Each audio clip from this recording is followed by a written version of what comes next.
Imagine a lake with clear water and unpolluted air. Imagine a website with real news and no hidden, unlabeled, sponsored articles masquerading as real news. That place exists, and it's called Be in Crypto, the first and only cryptocurrency news portal to provide complete transparency and honest news. Pure, relevant, informative. Are you in?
And I represent the Envelope project.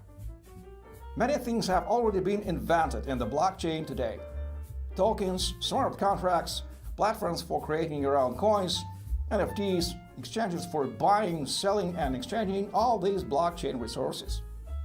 Envelope is another step in the development of crypto technologies. The protocol that works with NFT and cryptocurrencies. The idea is simple but disruptive.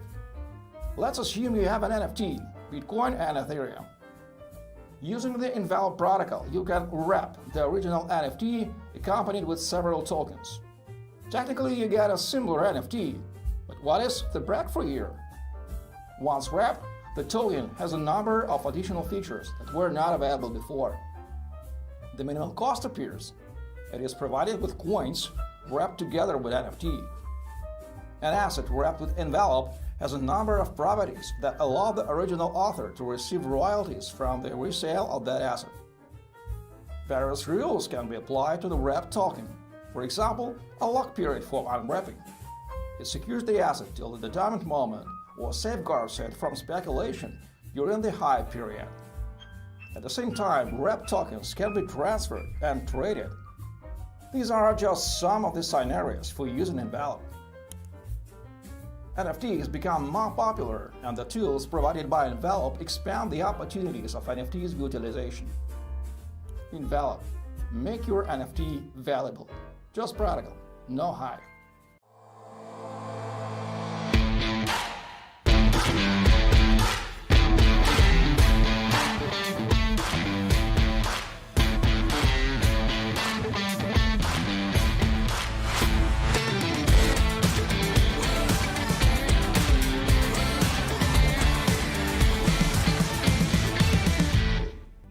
Welcome to the Theta Network. Earn T-Fuel crypto rewards simply by watching live streams and videos. As you watch and share with others, you're contributing to the decentralized Theta Network, all powered by Theta's native blockchain. Discover the future of video delivery at thetanetwork.org.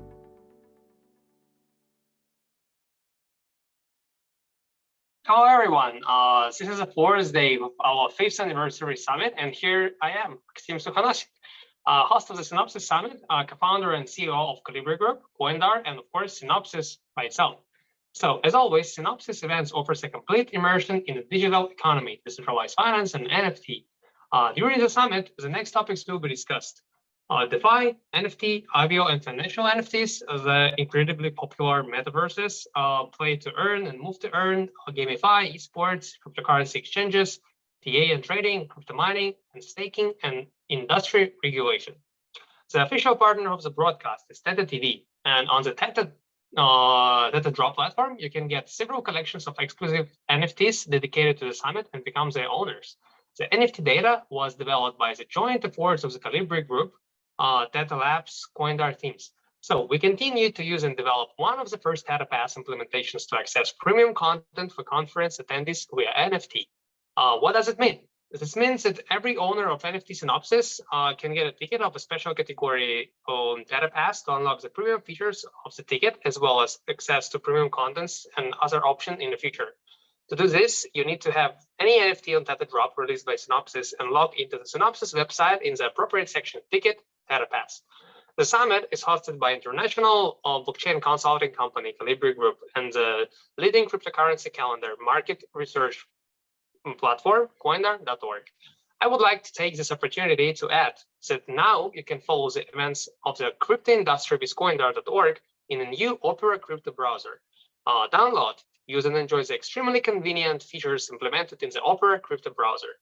Co-organizer of Synopsis 5 are Being Crypto and Hala. Being Crypto is an unbiased blockchain media that follows the principles of the Trust Project, a non-profit consortium of media organizations building standards of transparency, accuracy, and fairness and inclusion. Hello is a sustainable and regulatory-friendly decentralized platform that solves the key issues of blockchain technology through the maximized speed, security, environmental friendliness, the scalability of the proof of stake consensus. I want to thank our general sponsor, Hello, as well as the diamond sponsors who made a significant contribution to the organization of this event. These are the largest companies in the crypto industry like Algorand, ARPA-Chain, Veracity, and Prisma NFT. Gold sponsors such as the Envelope, SOFT Protocol, Gather Network, Bella Protocol, New Pay Technologies, Fairdesk, and Vera Esports also made a no less significant contribution.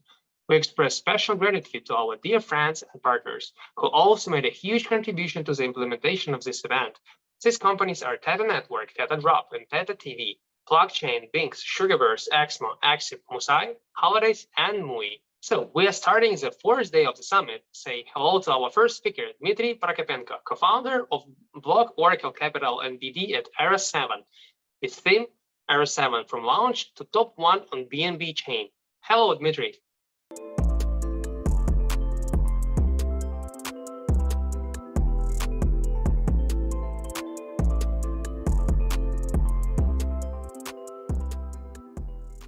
Hello everyone, my name is Dmitri and today I would like to introduce you Era 7. The project has been launched in March and this is GameFi project and what's going on with Era 7 for the last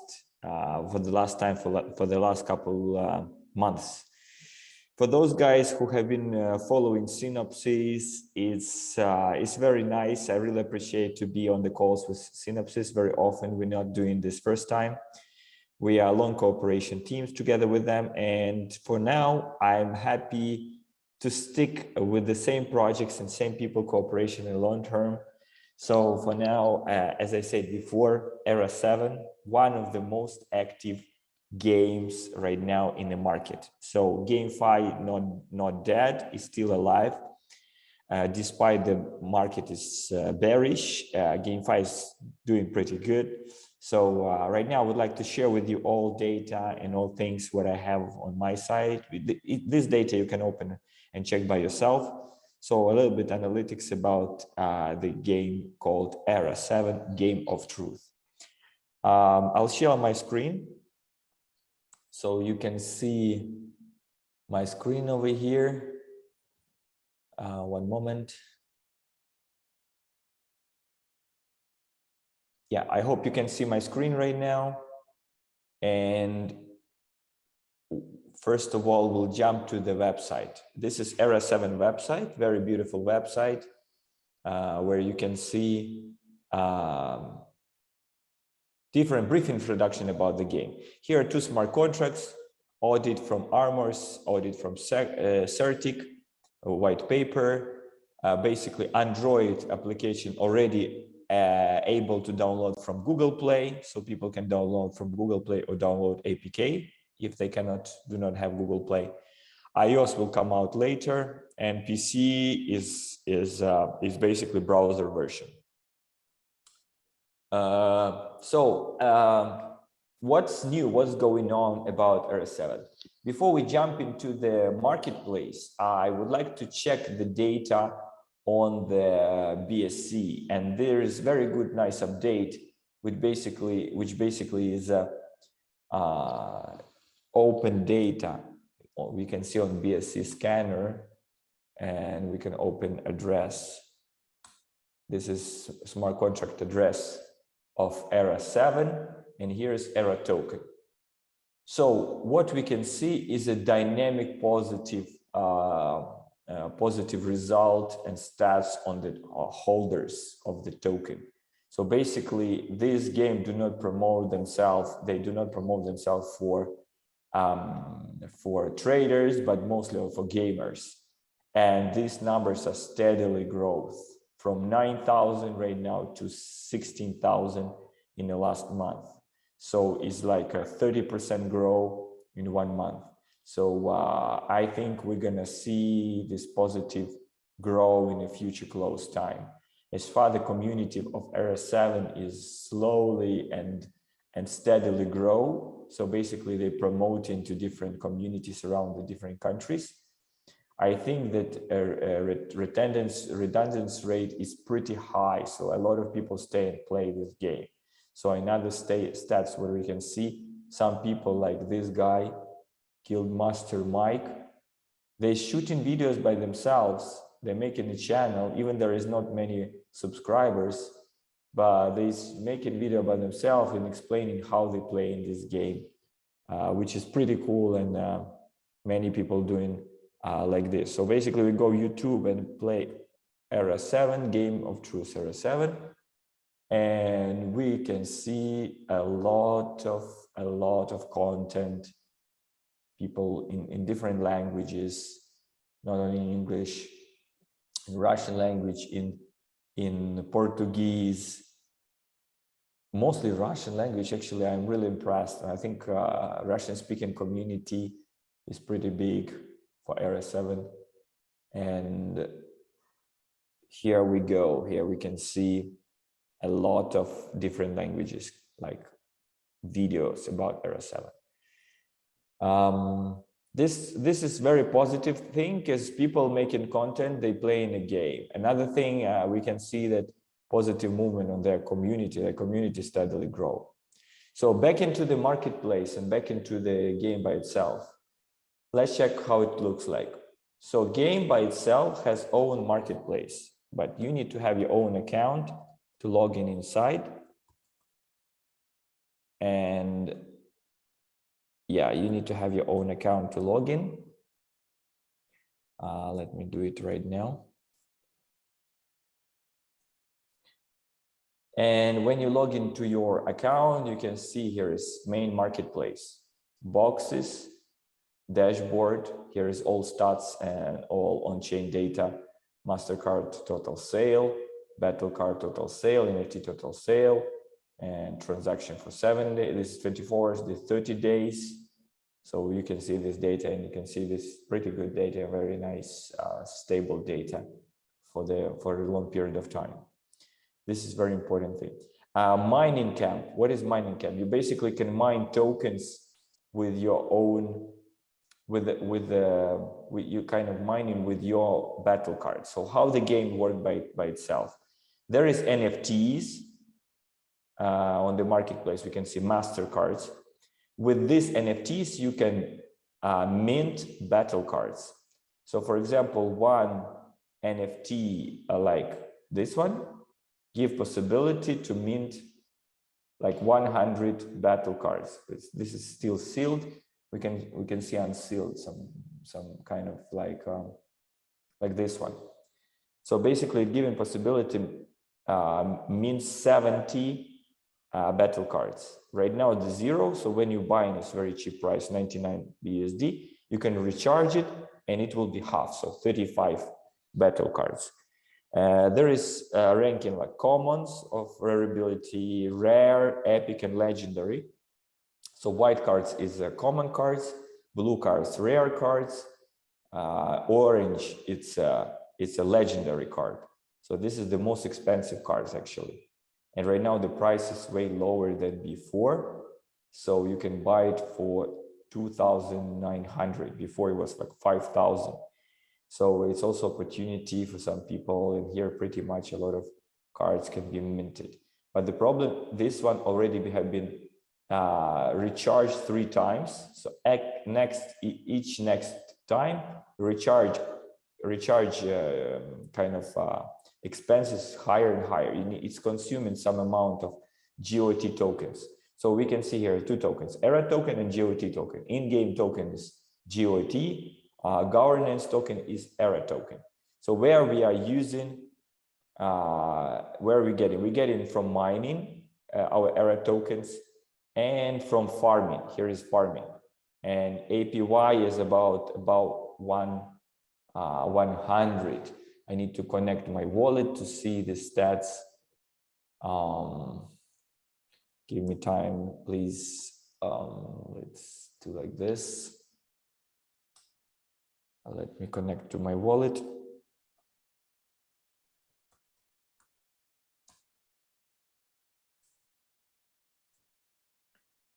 And you can see APY is 113 right now. So this is where you can get ERA tokens and GOT tokens. And the most recently, what is the most important thing is they launched DAO. What is DAO and how it's work? So basically there is a battle cards, and with your own tokens, you can vote for buffing or nerfing different cards. For example, you go buffing, here's battle cards. So users can vote to make this card higher or lower. Higher or lower stats, so they can increase health or attack of this card, or they can decrease attack or health of this card. So right now the users influence the game and growing of the game. So users can change some stats, and users can be decision makers in this game. This is a very cool thing. I haven't seen this feature in other games before. And we can see the participation. My ERA not so much, only for the ERA tokens is I need 100, I think, for one the ERA token. And I think we can see the stats, how many people participate into this. So in total, there is about 1 million ERA tokens locked for voting. It's decentralized stuff, and you can, everyone, like if you own ERA token, you can lock and vote for increasing or decreasing stats of battle cards. Very important, you have your own wallet over here, inventory, you have own, this is my MasterCards, which with these MasterCards, I'm minting battle cards. I have a bunch of battle cards, and I have mining power. Each card has mining power. With this mining power, I'm getting mining over here, and I'm getting ERA tokens every day. So I can claim it whatever time without any lockups, without any locks, and I can sell on secondary market on PancakeSwap. So this is BNB chain game, and it's the tokens already on PancakeSwap. We expect listed in the future on different exchanges, but for now it's enough to have it on Pancake because you just enjoy the game. And right now I'm going to show you how we are playing the game. There is some music. I need to enter my account.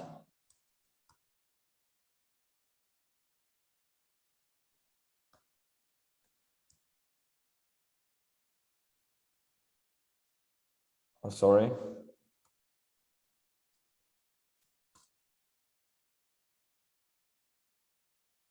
Huh?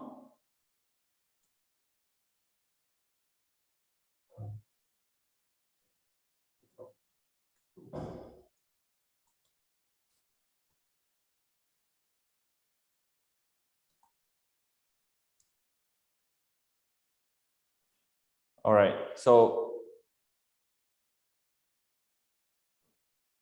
basically this is my account, and here we can see this is the gameplay, the basic dashboard.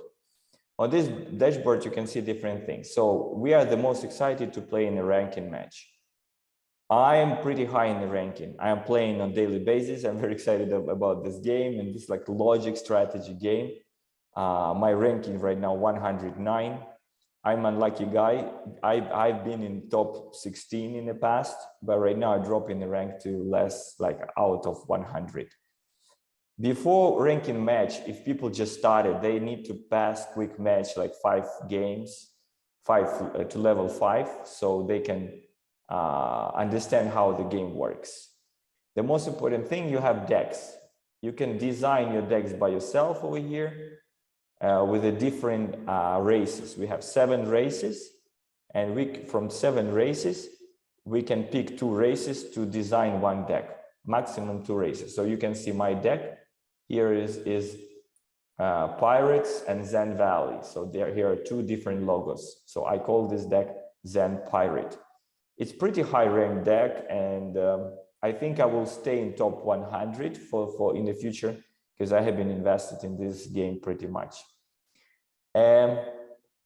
So different cards has different stats and different usage, and you need to put cards in the combos, and then you can play this game. And people, it depends on your strategy. If your strategy and tactics are very good, you'll be in the top on the rank, you will get good earnings.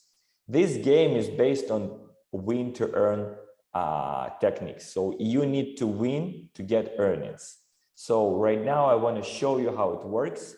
We basically choose my hero. We have heroes here, different heroes. I have this one.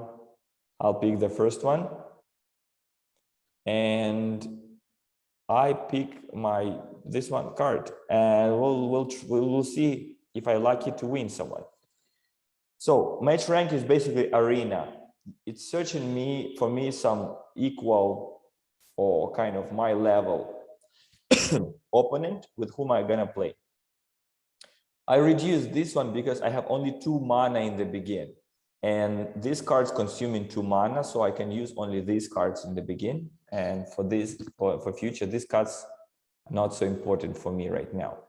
Maybe I can leave this one. Yeah, let's try.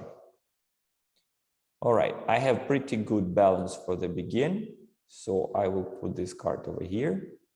And when I put my card, I have some time to decide, and my opponent also has time to decide. So I can see he has 2 mana and 4 cards, same as me. I had 2 mana, 4 cards. I put my card, I press punch. All right. It's okay. So I know this card can swipe another card. So look, if I will put this card over here, you see, he has broom. He will swipe this card over here. Let's see how it works. Okay, good. And I'm gonna punch him, so I'm already winning from the beginning. I have possibility, I have 5 mana right now. I have possibility to put 2 cards in the same time. For example, this pirate will summon Seaman, and we'll put this monkey, small monkey. Is also cool. Monkey, because it's giving mana. If it dies, it's giving power to another card. All right. So he decided to go with the towers. I will smash towers. And my monkey will punch also hard. Okay, so right now I have 6 mana, so I can summon this guy right now.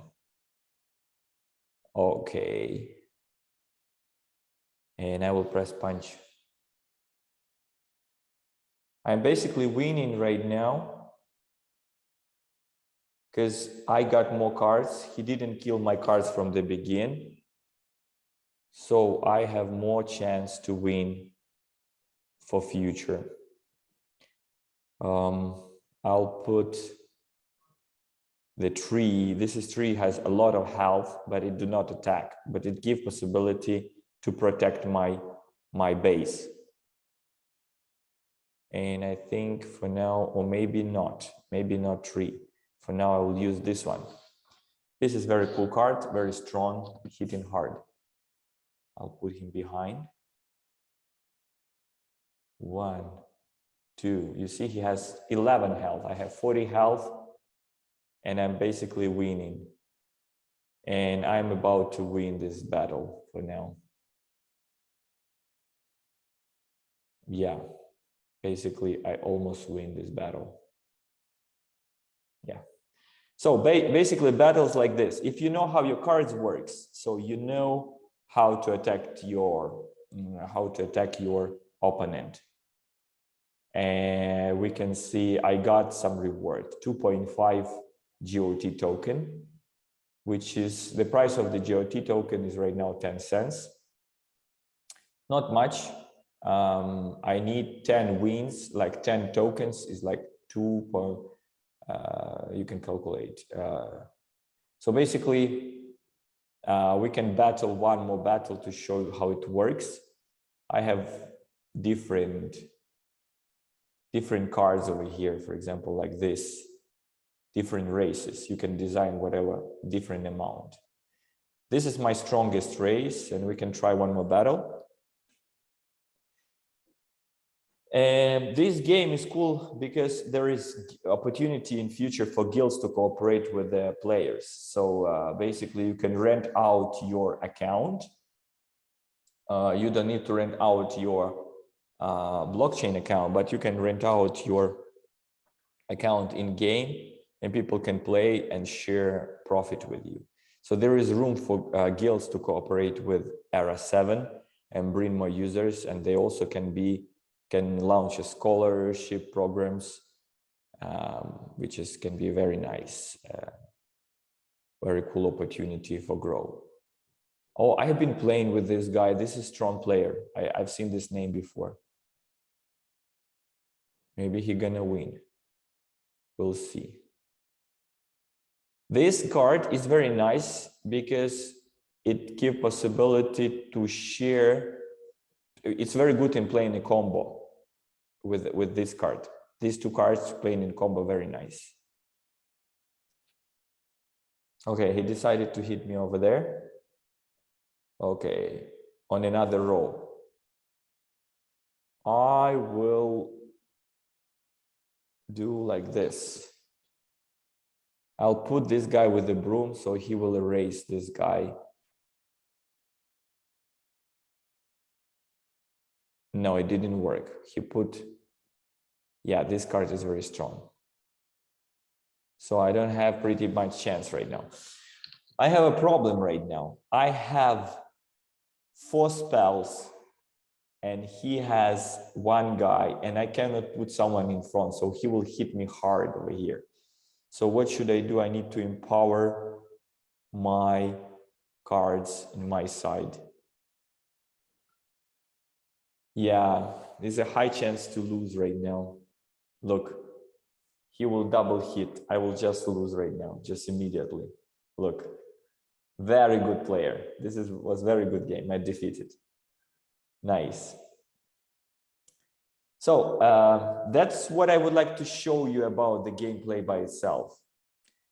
I would like to hear your questions, basically, but because this is interview, so basically nothing to say more.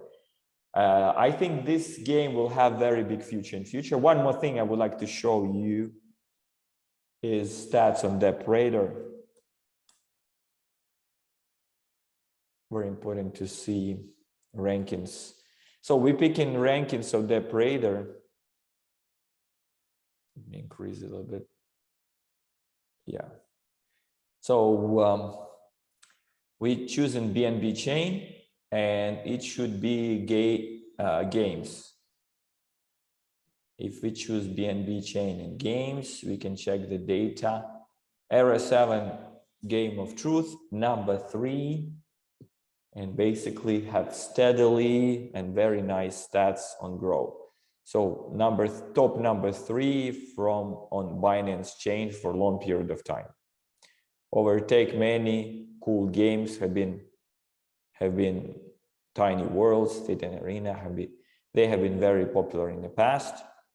This game given possibility to play and earn right now.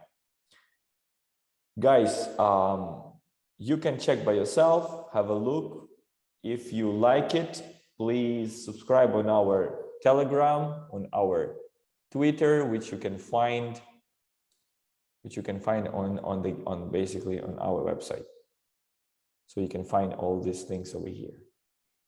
The Twitter, original Twitter is era7-official, or Telegram is also here. Official Telegram group, you can see over here. Basically, what I would like to share with you today. Thank you for watching me. Stop sharing the screen, and thank you for watching me, and happy to be Synopsis, and wish to have a call in future and have some panels with you and discuss future crypto development and opportunities. Thank you for watching, everyone. Goodbye. And I represent the Envelope project. Many things have already been invented in the blockchain today. Tokens, smart contracts, platforms for creating your own coins, NFTs, exchanges for buying, selling, and exchanging all these blockchain resources. Envelope is another step in the development of crypto technologies. The protocol that works with NFT and cryptocurrencies. The idea is simple but disruptive. Let's assume you have an NFT, Bitcoin and Ethereum.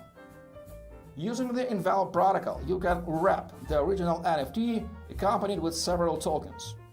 Technically, you get a similar NFT, but what is the breakthrough here? Once wrapped, the token has a number of additional features that were not available before. The minimal cost appears. It is provided with coins wrapped together with NFT. An asset wrapped with Envelope has a number of properties that allow the original author to receive royalties from the resale of that asset. Various rules can be applied to the wrapped token. For example, a lock period for unwrapping. It secures the asset till the determined moment or safeguards it from speculation during the hype period. At the same time, wrapped tokens can be transferred and traded. These are just some of the scenarios for using Envelope. NFTs become more popular, and the tools provided by Envelope expand the opportunities of NFTs utilization. Envelope. Make your NFT valuable. Just practical, no hype. I see here the success story, actually, and congratulations to ERA7, and we wish you continued quantitative, and qualitative growth. Thanks, Dmitri. We move on to the next speaker, CEO at Envelope DAO, Aleksandr Shedogubov. We'll talk about IVO via SAFT and wNFT, evolution of fundraising and vested liquidity management tool. Aleksandr, you have the floor.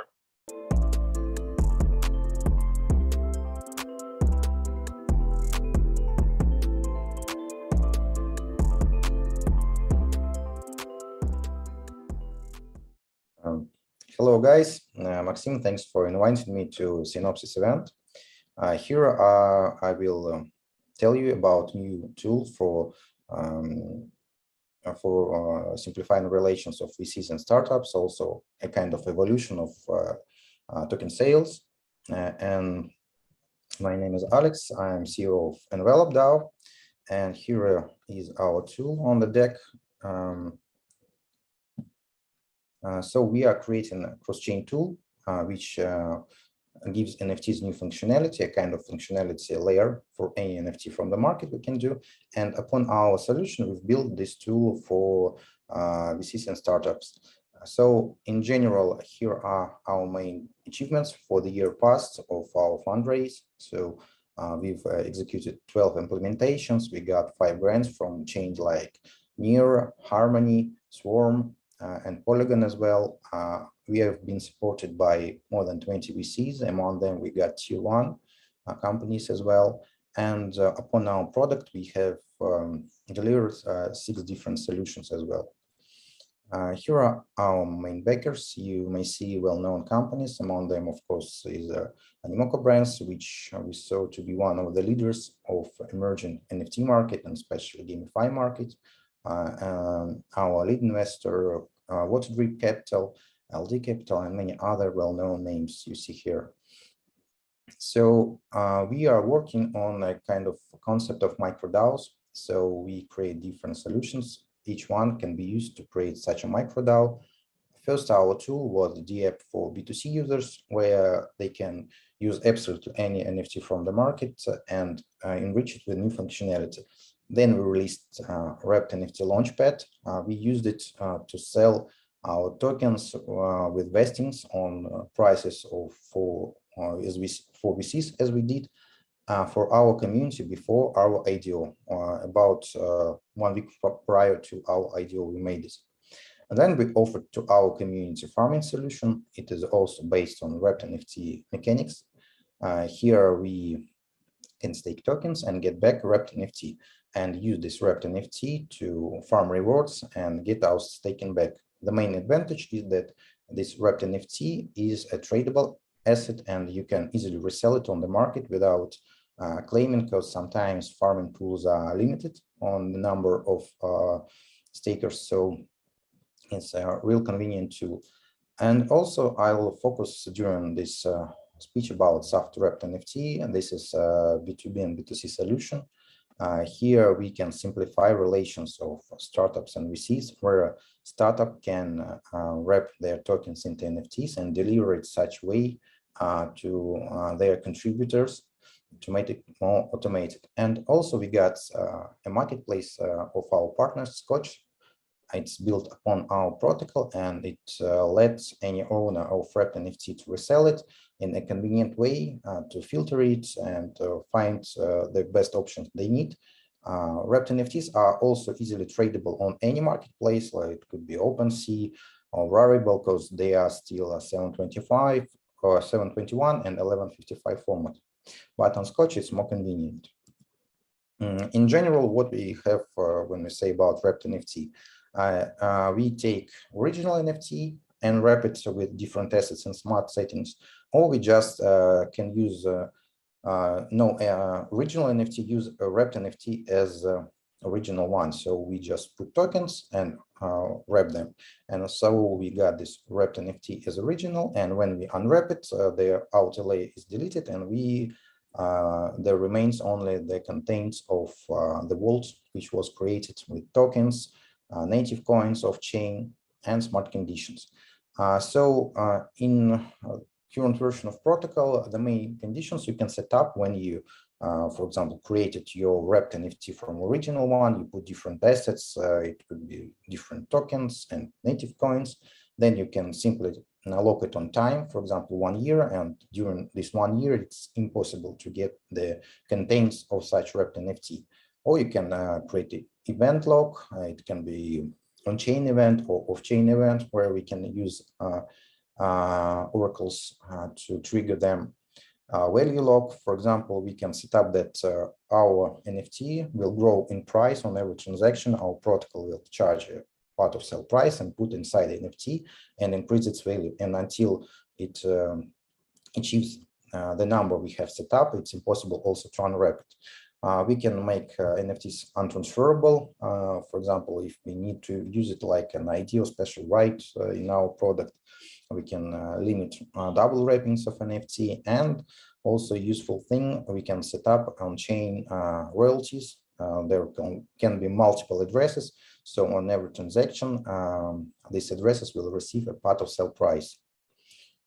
Why we did this tool? We see that the market evaluates, and the evolution from ICO, IO to IDO and IGO during these years we have seen. But during this bear market, we suppose that on next rise, we will need a new tool, and ILO, which is based on SAFT and wrapped NFT, can be a useful thing. We named it initial locked offering, where users can get any tokens wrapped according to time locks and vestings on indicated prices. SAFT wrapped NFT, it's in general means safe automated future token, is a digital asset delivery tool with wrapping and smart lock settings. So this is a new approach to deliver tokens from startup to VCs or directly from a startup to their community.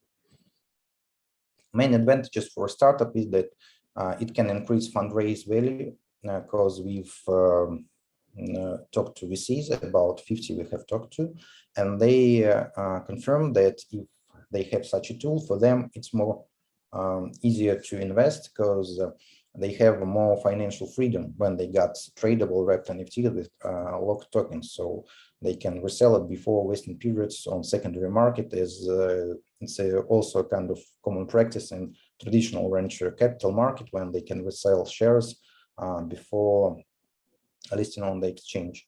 Also, this tool reduces cost for a startup because they don't have to create their own smart contract locker or just, for example, have a special teammate who should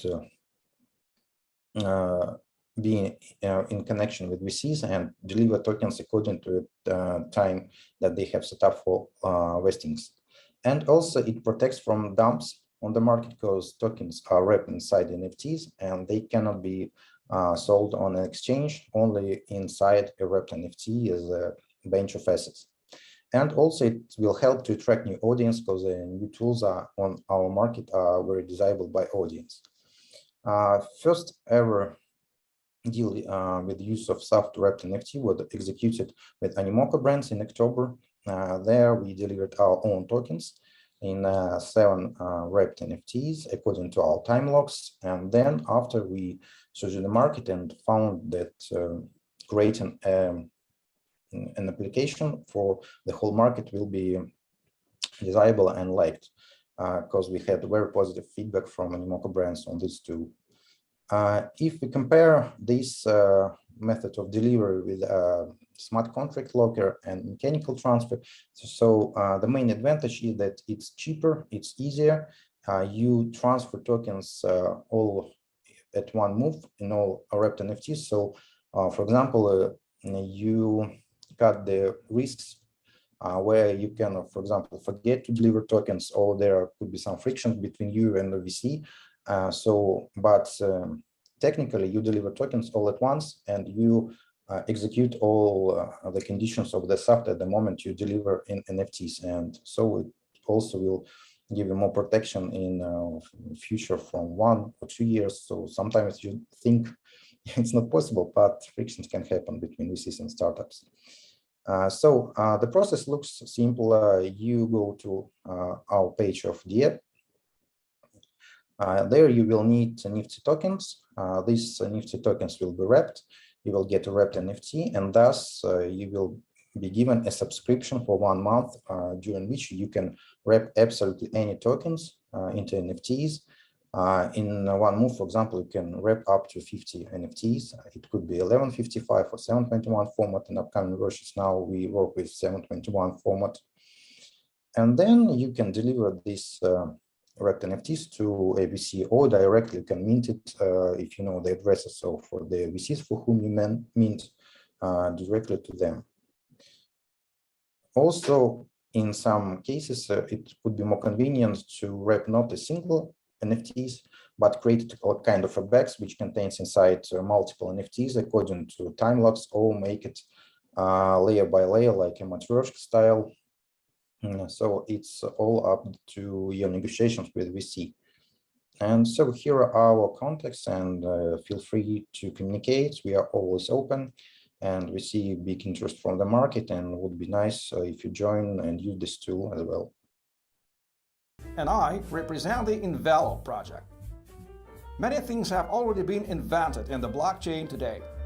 Tokens, smart contracts, platforms for creating your own coins, NFTs, exchanges for buying, selling, and exchanging all these blockchain resources. Envelope is another step in the development of crypto technologies. The protocol that works with NFT and cryptocurrencies. The idea is simple but disruptive. Let's assume you have an NFT, Bitcoin and Ethereum. Using the Envelop protocol, you can wrap the original NFT accompanied with several tokens. Technically, you get a similar NFT, but what is the breakthrough here? Once wrapped, the token has a number of additional features that were not available before. The minimum cost appears. It is provided with coins wrapped together with NFT. An asset wrapped with Envelop has a number of properties that allow the original author to receive royalties from the resale of that asset. Various rules can be applied to the wrapped token. For example, a lock period for unwrapping. It secures the asset till the determined moment or safeguards it from speculation during the hype period. At the same time, wrapped tokens can be transferred and traded. These are just some of the scenarios for using Envelop. NFTs become more popular, and the tools provided by Envelop expand the opportunities of NFTs utilization. Envelop. Make your NFT valuable. Just practical, no hype.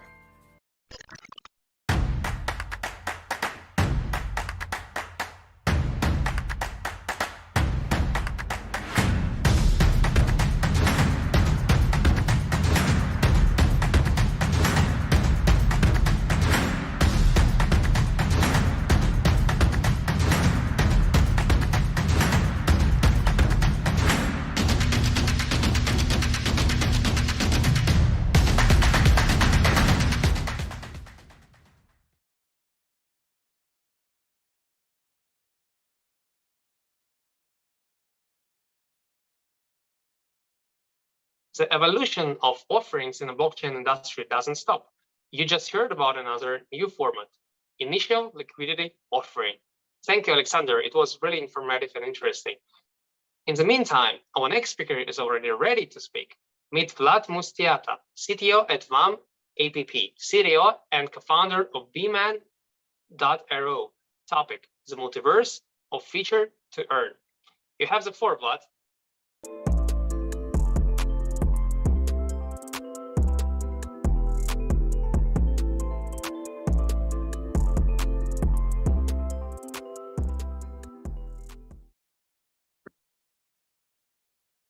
Hello, everyone. Thank you very much, Maxim, for the nice introduction. And I also want to thank Synopsis and Coindar for inviting us to this amazing event.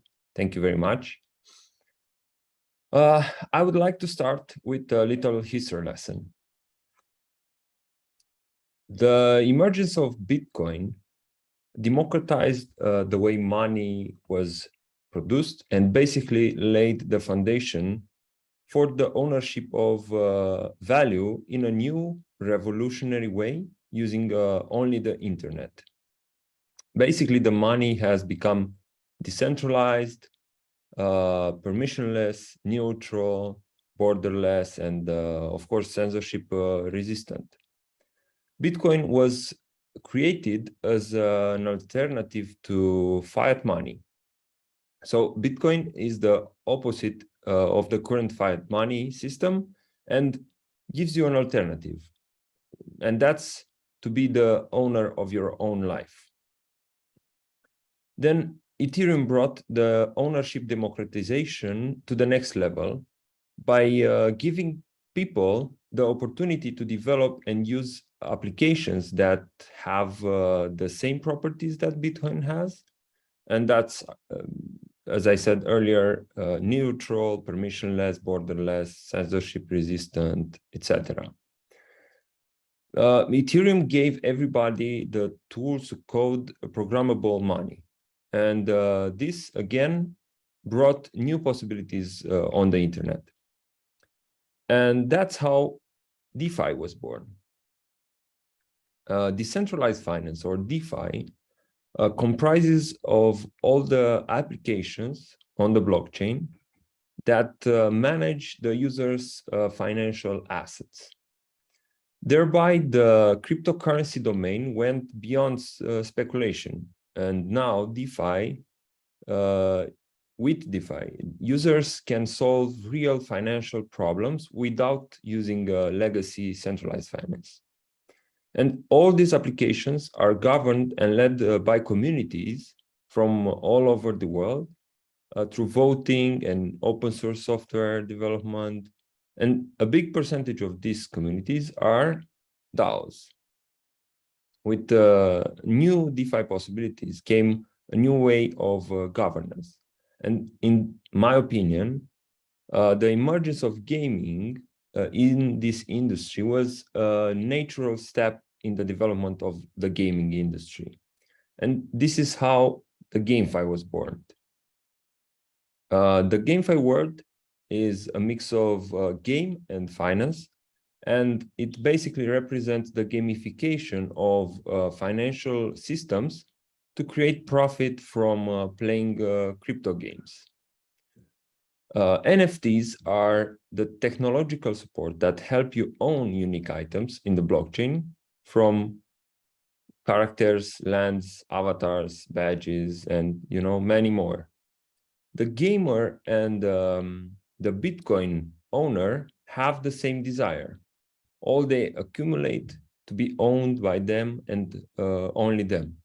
They want direct ownership of their assets, and they don't want a third party to store it for them, especially when a third party can confiscate their possessions at any time they see fit, So Vitalik, the founder of Ethereum, once said that the decision he took to develop Ethereum was made when the character he owned in a game was nerfed by the game company.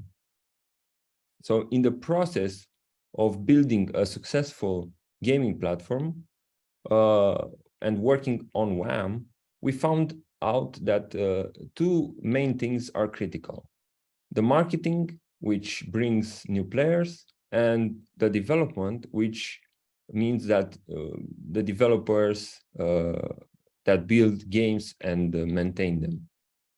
These things can be taken care of by the company itself in the classical way of developing a startup, or it can be handled by a free democratic system that makes these two responsibilities the way through which the members of the community will remain motivated to contribute. But how can we create this ecosystem? Also at WAM, we found three elements that are very important in this process. And I think every element is somewhat dependent on the others. And as you can see already on the screen, the first is the ownership, decentralization of games and tokenizing them as NFTs. This will democratize the two responsibilities I've mentioned earlier that the company had, the marketing and the development. When people can be owners, they will be motivated to innovate through marketing and development. It's the equivalent of going to from feudalism to capitalism, let's say. And we expect a similar pattern to emerge in WAM once games becomes NFTs, an explosion of innovation of hyper-casual games and tournaments. Basically, people will be interested to promote their own games. Then the second, it's an NFT marketplace for GameFi. Classical game marketplaces like Google Play or Apple Store are already filled with problems that impede innovation, and also they have very high commissions. So an NFT marketplace that can have games, avatars, badges, and it's decentralized. It will change how things are right now. Then the third part, a very important one, is a DAO, platform governance democratization through a gradually transformation into a DAO. And in a DAO, the owners, the token owners, are responsible for making decisions. In our case, the WAM token will also become the governance token. And every WAM token owner will be able to vote for platform improvement proposals. every wAM token owner will own a small part of the DAO protocol. So as you can see, at wAM, we are building an ecosystem that offer multiple roles which people can voluntarily take up in order to create or consume value. And then the 4 pillars that will be the foundation of wAM ecosystems are the following. Play to earn, and this is for the players. If you play any wAM game, you can begin making money based on how competitive and skilled you are. Then the second one is the owner, with own to earn. If you own wAM game as an NFT, you will win a percentage of all the wAM tokens that accumulate as entry fees in every tournament. You can buy a game, and if the brand value of that game goes up, you can sell it for profit in the wAM marketplace. Third is the market to earn for marketers. And here you can rent a game from an owner to organize tournaments on it. You will get your own percentage of all the wAM tokens that accumulate in the tournament fees, from the tournament fees. And the owner will split with you a percentage of the revenue you bring him with the tournaments you organize and market. For this, we also prepare a platform for streaming. And this will be very important because if you have a community, you can organize a tournament, stream it on your live platforms like YouTube, TikTok, whatever, and then get profit from this. And the last pillar is the develop to earn, especially for developers, where you can develop games and sell them on the wAM marketplace. Every time your game is sold, you receive a lifetime commission from the sale. You can also choose a percentage of wAM tokens accumulated in the tournaments to be distributed to you, regardless of who currently owns the game. These 4 pillars will stay basically at the base of the wAM ecosystem. And wAM will benefit from everything that is happening in the ecosystem. The wAM protocol will have 2 main sources of revenue, which is the percentage from tournament fees and the percentage from sales of games and other NFTs in the marketplace. The uniqueness of the wAM platform, together with the GameFi DAO protocol, will, in my opinion, revolutionize and democratize the way you play, own, sell, develop, and market games. And it will be the beginning of a new era in the gaming industry. The model of this protocol will serve as a foundation for many other projects that will change the world of gaming. Thank you very much, and see you again very soon.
Welcome to the Theta Network.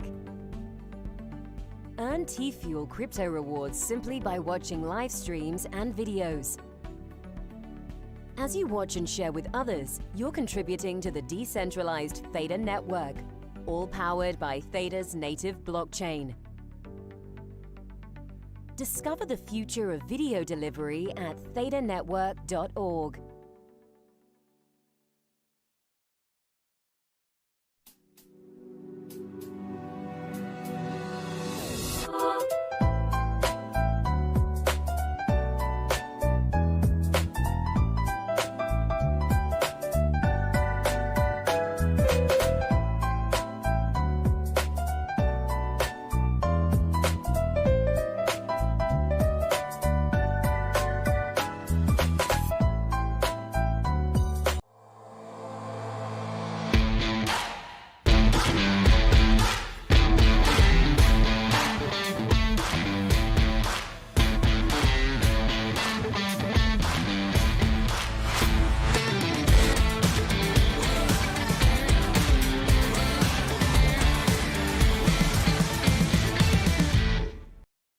Yes, multiverses are constantly appearing in the blockchain industry with new earning models for the participants. So thanks, Vlad, for the presentation. So now we move on to the next performance. Our guest is Atherton Hoge, Head of Community at WinDAO. Topic: Win Finance, past, present, and future. Atherton, you're on the air.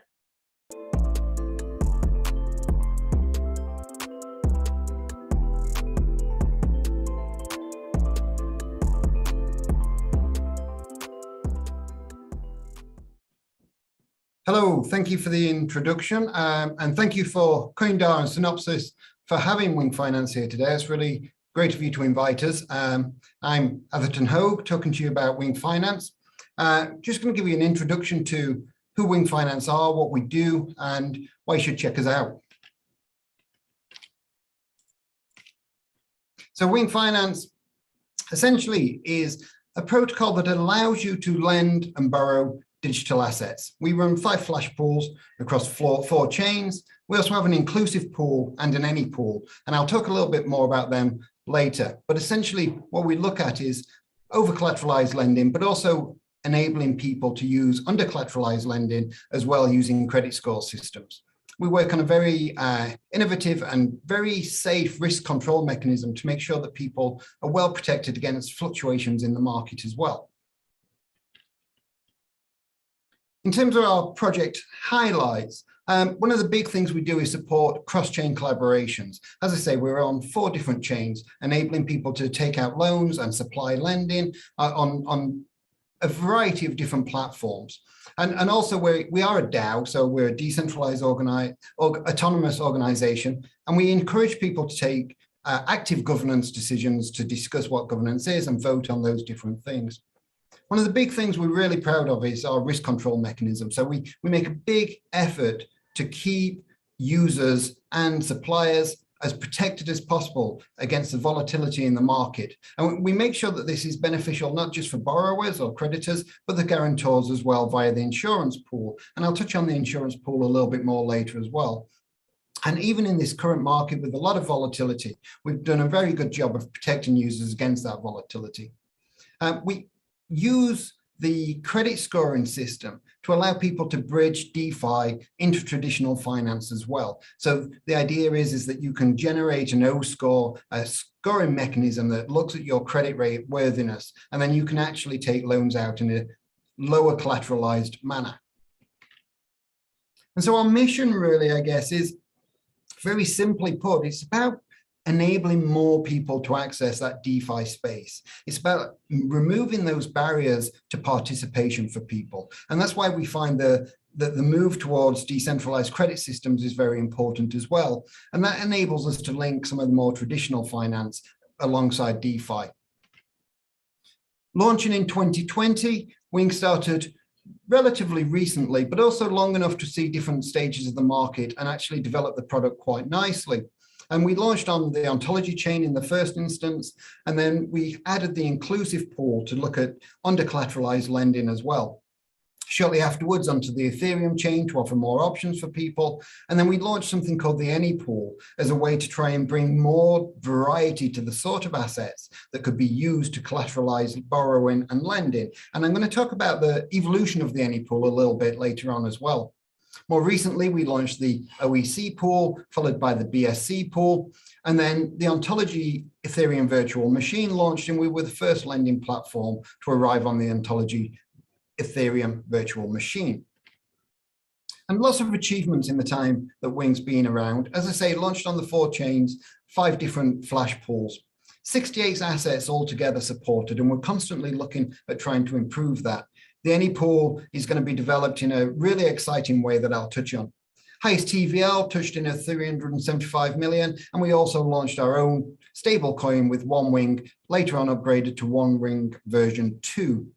We're very proud of all our cooperations. We cooperate with a variety of people to ensure liquidity, but also for competitions and for generating interest in rewards as well. And we're constantly looking at holding events to try and, especially to try and get people involved in things like the governance, and also looking at new pools, AMAs, social media events. And we're always pushing that side to try and make sure people understand what Wing is about and try and encourage people to get involved as well.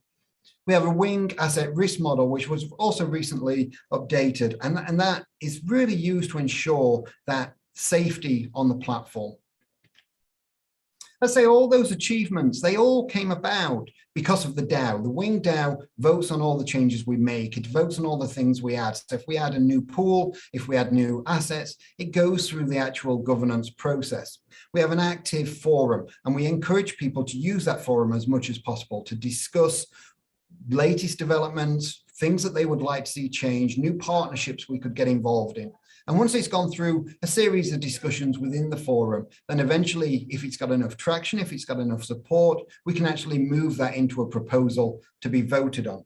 And we take voting very seriously. We want as many people as possible to take part in that governance, to take part in voting. And to that end, we're constantly looking at ways to remove the barriers around voting.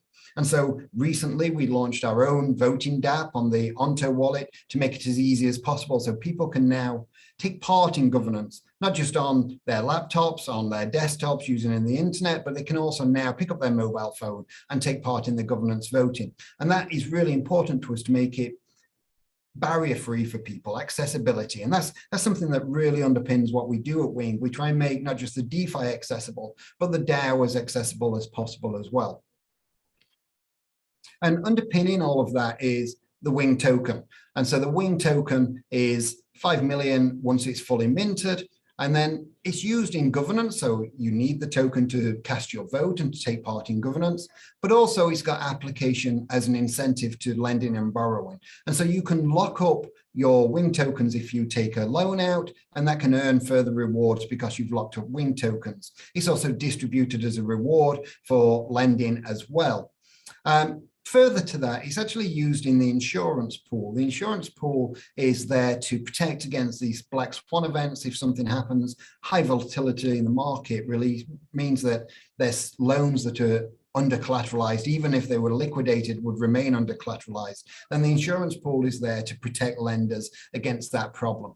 And so it's a very useful risk mechanism and a risk control mechanism that people can lock up and protect those users.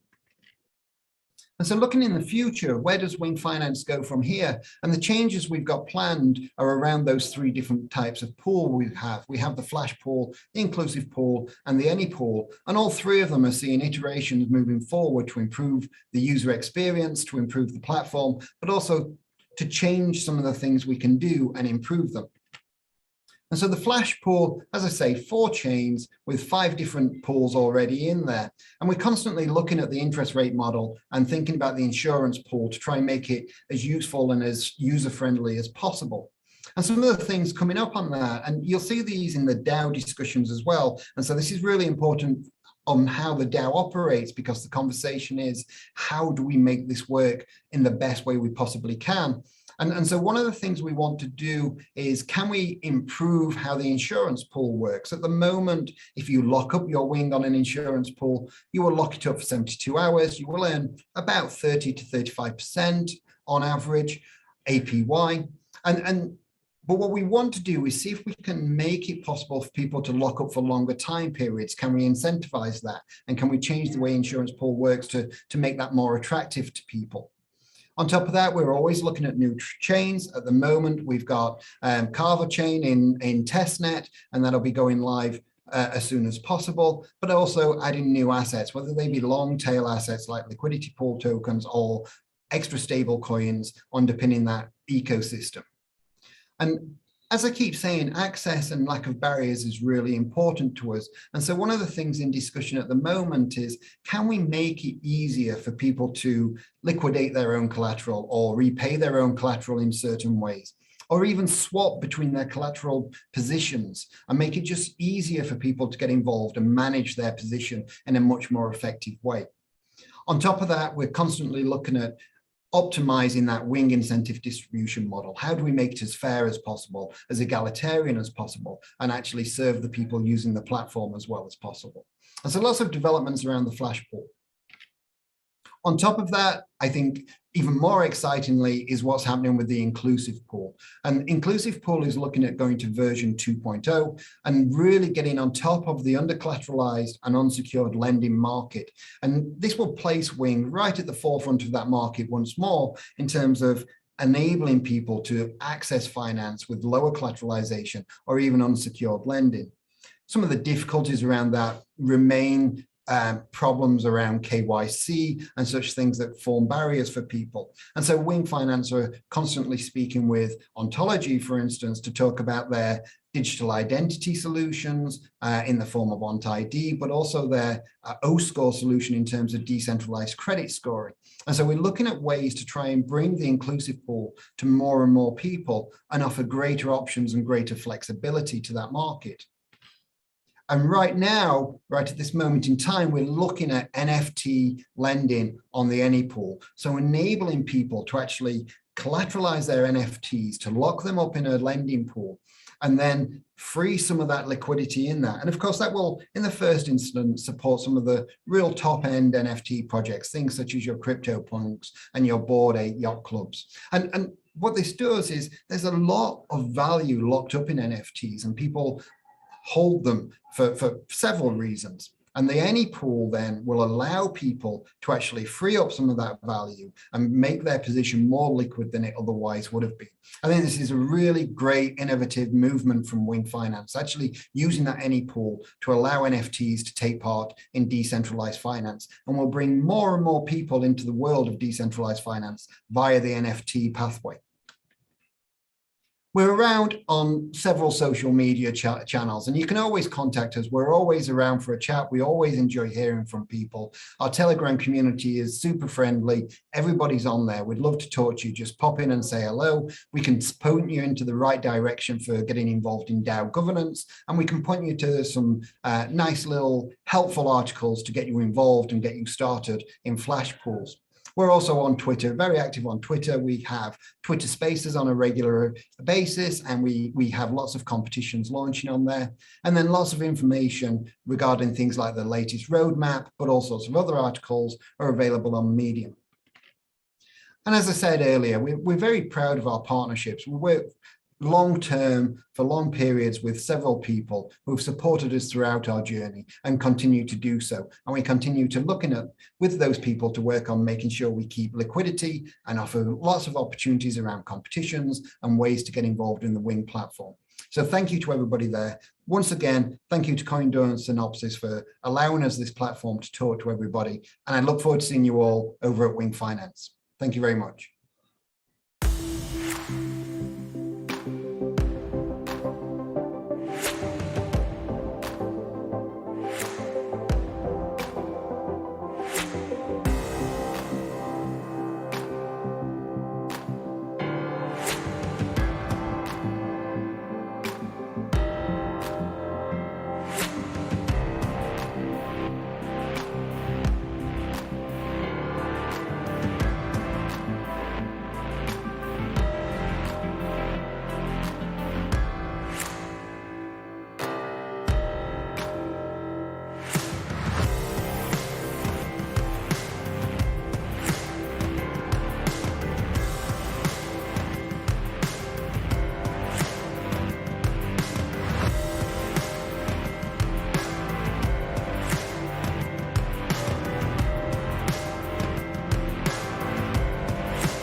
Imagine a lake with clear water and unpolluted air. Imagine a website with real news and no hidden, unlabeled, sponsored articles masquerading as real news. That place exists, and it's called Be in Crypto, the first and only cryptocurrency news portal to provide complete transparency and honest news. Pure, relevant, informative. Are you in? And I represent the Envelope project. Many things have already been invented in the blockchain today. Tokens, smart contracts, platforms for creating your own coins, NFTs, exchanges for buying, selling, and exchanging all these blockchain resources. Envelope is another step in the development of crypto technologies. The protocol that works with NFT and cryptocurrencies. The idea is simple but disruptive. Let's assume you have an NFT, Bitcoin and Ethereum. Using the Envelope protocol, you can wrap the original NFT accompanied with several tokens. Technically, you get a similar NFT, but what is the breakthrough here? Once wrapped, the token has a number of additional features that were not available before. The minimal cost appears. It is provided with coins wrapped together with NFT. An asset wrapped with Envelope has a number of properties that allow the original author to receive royalties from the resale of that asset. Various rules can be applied to the wrapped token. For example, a lock period for unwrapping. It secures the asset till the determined moment or safeguards it from speculation during the hype period. At the same time, wrapped tokens can be transferred and traded. These are just some of the scenarios for using Envelope. NFTs become more popular, and the tools provided by Envelope expand the opportunities of NFTs utilization. Envelope. Make your NFT valuable. Just practical, no hype.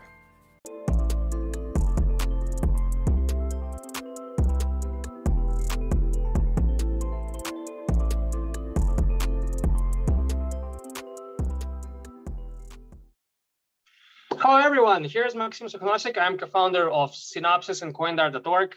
Really glad to see you here, guys, and our audience as well. So today's panel discussion's topic is NFT-based technologies to new horizons. And let me introduce our speakers first. It's Aleksandr Shedogubov, CEO of Envelope. Next one is Vladislav Martinov, the serial crypto entrepreneur. And the last but not least is Sergey Sergeyenko, co-founder and CEO of Corona Tech. Hello, guys. Could you please introduce yourself first and what you're doing, and just say a few words about you and who you are. Let's start from Aleksandr. So yeah, we make the protocol in general to hedge the price of NFTs, and then we came to ideas of enriched functionality of current formats. Then we began building up products above it, and we got several in parallel going. Also, the main use cases for us we see now in utilization in games and metaverses, also music projects and financial applications for cross-chain liquidity transfer. So in general, that's all. Yeah, thanks. Actually, just remind our audience that we already met Aleksandr in previous panel discussion, so really nice to see you here again. So the next speaker is Vladislav. Vladislav, could you please tell us some words, like a few words about you? Yeah, hi everybody. Well, I'm in high-tech business more than 20 years as an investor, entrepreneur, founder of a number of startups, and over the last a little more than 7 years, I'm in the crypto in the blockchain. Basically, I co-founded educational kind of media portal bloggeeks.com together with Dmitri, the father of Vitalik. And also at early stage of Ethereum, I was a member of advisory board in the Ethereum Foundation. And last 6 years, I invest in a different blockchain startups, either directly or I have a BlockRock Capital as a investment vehicles for this purpose. I founded this actually 4 years ago together with other partners. So yeah, and last year I'm particularly actively involved in NFT space and not just NFT, but in regards like action turn mechanics and the projects which introduce a certain action turn things. And that's been amazing. I had a lot of fun, and I'm a strong believer in the blockchain as a technology. Thanks for your self-introduction, and I just want to say a few words to our audience, for non-Russian speaking audience, that Vladislav is kind of celebrity in Russia, like in blockchain space. So it's really cool to see you here and joining us. And the last speaker is Sergey. Sergey, could you please introduce yourself? Sergey? Oh, sorry, guys. I guess we got some technical issues on Sergey's side. So anyway, let's just keep going. Yeah, by the way, Sergey Sergey is also kind of celebrity in Russia. We participated in a TV show, Secret Millionaire, and Sergey likes extreme. Maybe he's somewhere in an island in an extreme environment. That's why we couldn't get him.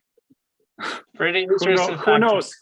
Yeah, fact about Sergey. Anyway, here we're going to start, and this time actually the panel discussion was gonna be like we changed the form of it actually, and now it's gonna be more like an interview format instead of just like a normal panel discussion you guys get used to watch on Synopsis. So the first question is addressed to Vladislav. So should we welcome the mass adoption of crypto and facilitate it, or crypto won't likely have become a mass thing due to its complexity? Could you please answer? Well, definitely we should support the mass adoption of crypto in any aspects of our business or lives, because it will become a kind of fundamental part of our life as a kind of technology in any online, in any internet applications we will use in the future. So there is no other way. Just no matter if there is a regulator or somebody would like to stop it, it's unstoppable technology. So forget about that like illusion that it might not come to every aspect of our lives. But you're right that the blockchain started as a quite complex technology, and with relatively not a bad but UX UI, which is more or less okay for the geeks, for people who are developers, technical geeks, but not to the regular person. And but we can see tremendous progress in terms of improvements of intuitive usability, intuitive interfaces, etc. So, and we'll see more and more kind of more easy to use, easy to understand applications based on the blockchain and crypto. So actually, one of the good example is a well-known project, StepN, right? Move to Earn app. It's easy to download through Apple Store and on your mobile. It's very intuitive to understand how it works. So basically, it takes you maybe 5-10 minutes to basically activate yourself and start using this app. This is a good example, right? So, and we will see more and more applications which has no difference with something which we get used to use every day, like I don't know, online banking, certain apps we have on our iPhones or Android phones. Okay, I mean, I can argue with some arguments, and I still think that, like, you know, mass adoption and just crypto by itself is still in like an early step. So we're like most application on the market at the moment is kind of useless. But I mean, yeah, we will see in the future. And I don't say we're already there, but my point is we see a tremendous progress in this direction. Yeah, I think true. In a couple 3 years, and there is so many startups is actually focused as a key priority to simplify, like even decentralized exchanges. Like it's very complex right now, and particularly if you want to exchange one token from one chain to another token in another chain, it's a kind of nightmare, right? To kind of very complex transactions. But I know that quite a few startups, and one startup actually, which I support, they try to simplify, like to make it very easy swap, no matter, I mean, how many transactions happens behind the scenes, right? But for the end user, it's just one swap, and you exchange it, and it's one click solution, right? So I think there is a lot of investments going into this simplification, and a lot of startups trying to simplify things. So I think we'll see in a couple of years much user-friendly applications based on the blockchain. Yeah. Exactly. I mean, I totally agree about it. I just wanted to add some like my perspective. So anyway, since you are like the co-founder, one of co-founder of blockgeeks.com. So my next question is more about like an education in crypto. So crypto requires a lot of learn, right? So from philosophy, ideology, like principles to practical usage. So how do you see an ideal education of people about crypto? So it's a pretty important question. Well, there is a tons of online free information on internet, right? But sometimes the quality of this information is not good, and it's not very well structured for the fast learning experience, right? So I would suggest to pick up certain respected online courses.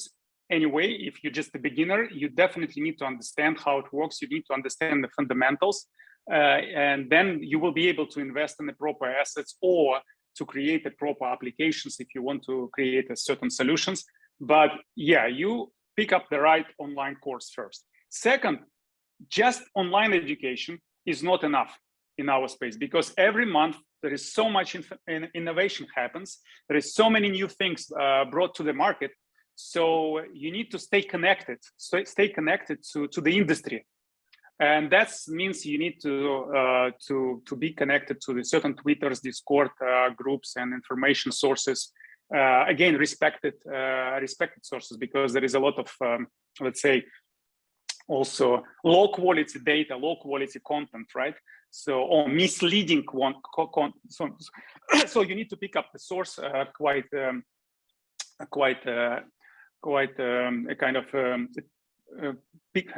very sorry, don't pick up the right word, but with kind of understanding what you need.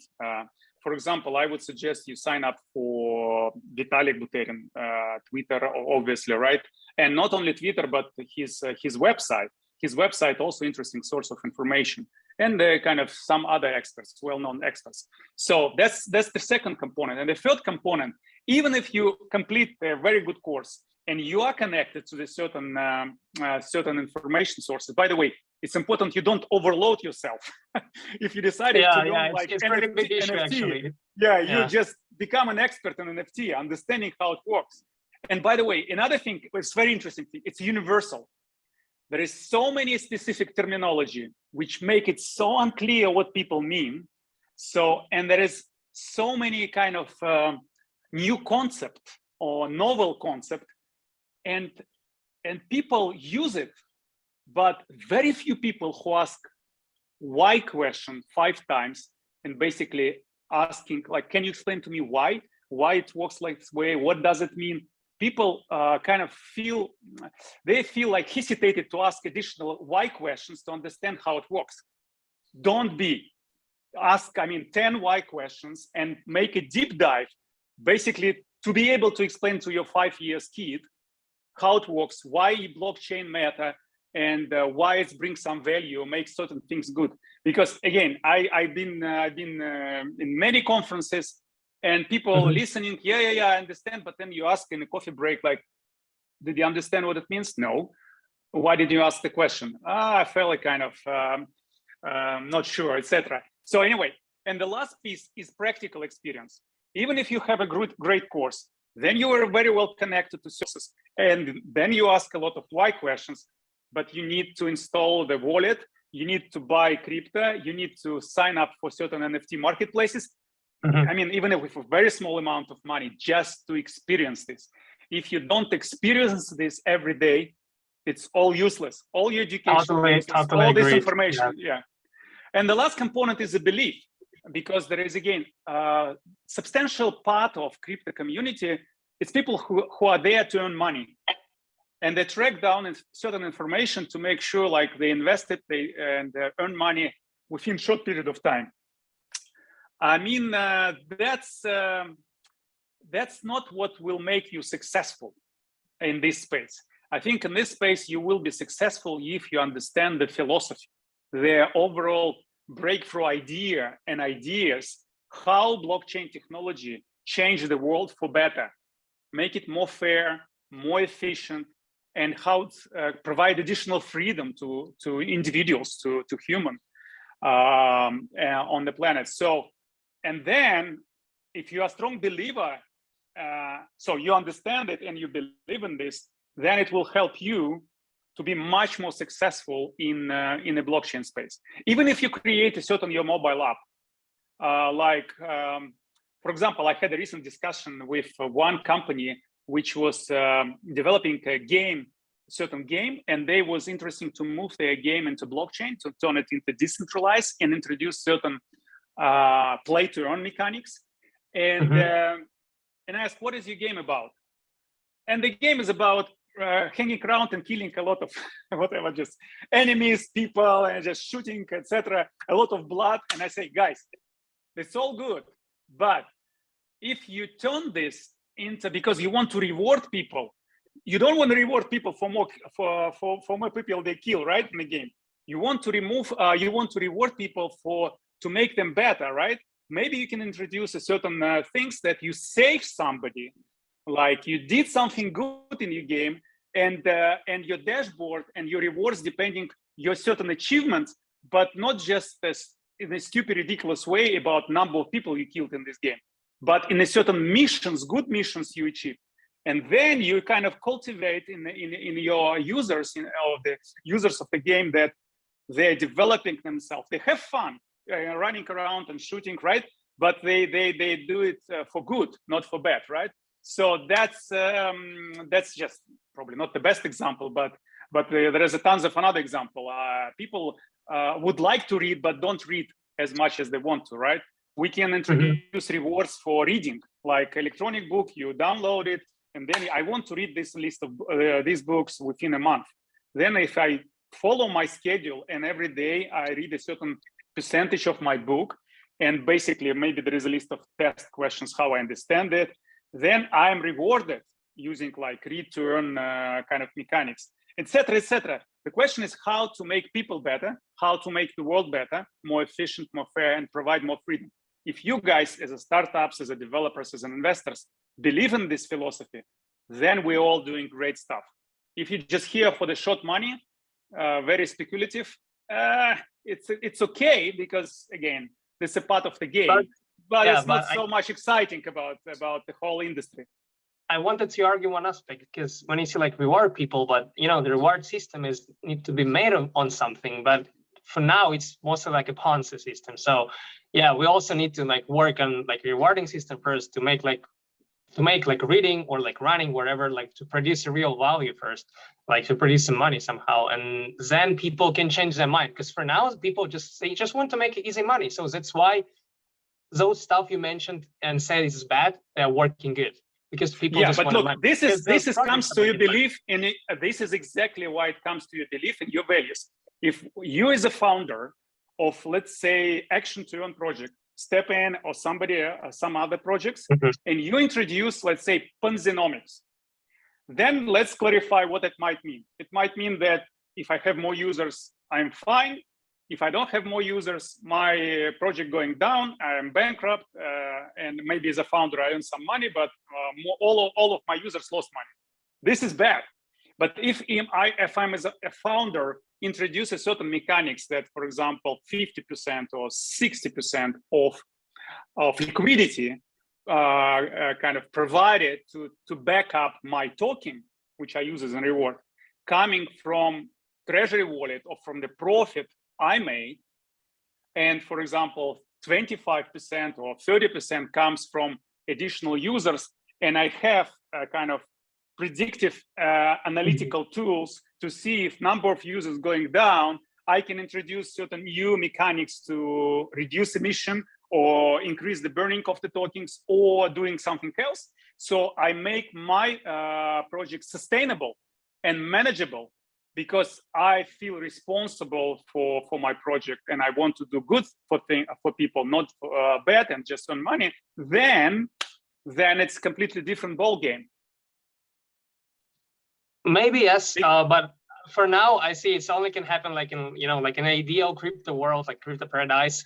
It's like really good people without any scam. Yeah, that's part of anyway, it's another new issue. emerging technology. At the early days, even internet.com, a lot of scam projects, right? That's why .com bubble. Yeah, sure. That's crashed. why it's bubble and so it was yeah, crashed, but it's any new technology. If you look at even back in the history about planes, cars, etc. But the point is that I see more and more projects. The only thing I become advisor or founder or investor, I see what's the value set of the founders. And I see more and more founders playing with Ponzinomics and action turn mechanics, but in a more responsible way, in a more kind of decent way.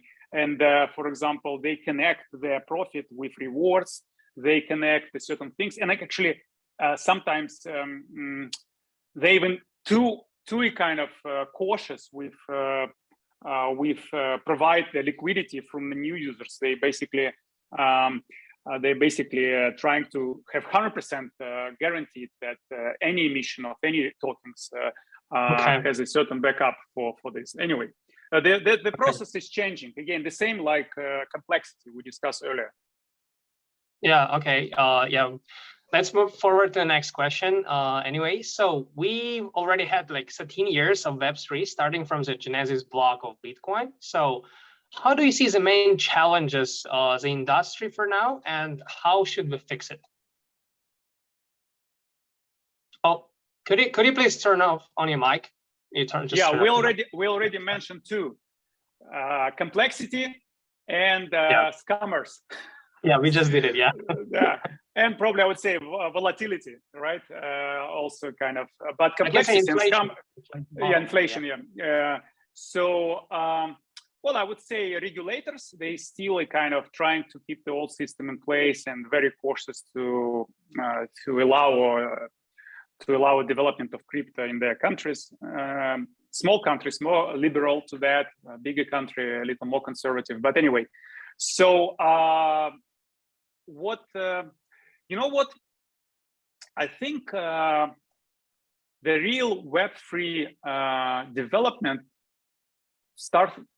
probably happening over the last 2 years, because we start talking about Internet 3.0 like 10 years ago, but in real life we see applications only now, because basically this is what I mean. It's a convergence between online services which we used to use as a web or Internet 2.0 or just regular stuff, but we just start seeing certain online services which has a certain smart contracts or NFTs or certain action turn mechanics. And I think we're just at the beginning of 3.0 because as well as a mass adoption of blockchain in generally, because again, the applications like StepN and others, they attract attention of people who has no idea what is crypto, but they definitely want to earn money by running or by working, right? And they get into crypto from another angle, not through the kind of buying Bitcoin, kind of using Bitcoin for international transactions or speculating on a decentralized exchange, right? Then that's another audience. And that's why I think Web 3.0 and mass adoption start happening only now. So, but in terms of complexity and scammers, this will be addressed automatically by default. This is like typical problem for, as I mentioned, to any new technology, to any new disruptive technology. It will be managed by industry itself. Give us a couple years, it will gone. Complexity, scammers, it will be very well the same level like in any centralized application and any internet kind of app. So not more, not less. Okay, what you just said is kind of directly connected with my next question, actually. So I just wanted to ask it first. So share with us your vision of how Web3 will disrupt our lives and businesses and bring more values to it. You already mentioned it, but anyway. Yeah, look, fundamentally, I think we as an individual, right? Each of us on the planet, I mean, very special with our habits, our patterns, our lives, our preferences, what we like, what we don't like. And I think the blockchain technology will first provide us more freedom to influence on our lives and the lives around us, because blockchain will empower us in the sense of financial freedom and in the sense of influence on, let's say, certain rules of our community, etc., etc. That's one part. The second part is interesting. We have a certain values as an individual with our talents, with our abilities, with our skills. And I think the way to monetize our talents, ourselves, the way we are, in a very authentic way, not making certain efforts, in an effortless way, to monetize what we enjoy in our lives. I wake up in the morning, I like to run. I enjoy the nice morning, and I have so much positive emotions. In addition, I also get the reward and money. Then after this, I go and read the book, my favorite book. I enjoy this book, and I got rewarded. Then I make a post on the social media. I've got rewarded if the post gets a certain number of likes, because this content will be reused. And the more this content reused, the more money I earn, because I create something which people are interested in value. That's why they spend their time to read what I wrote, right? So anyway, we will enjoy our lives. We will do what we like, and we will be rewarded for that. Because if we created something valuable for community, small or big community, doesn't matter, we will be compensated for this. And that will be extremely cool, because we will contribute as individuals.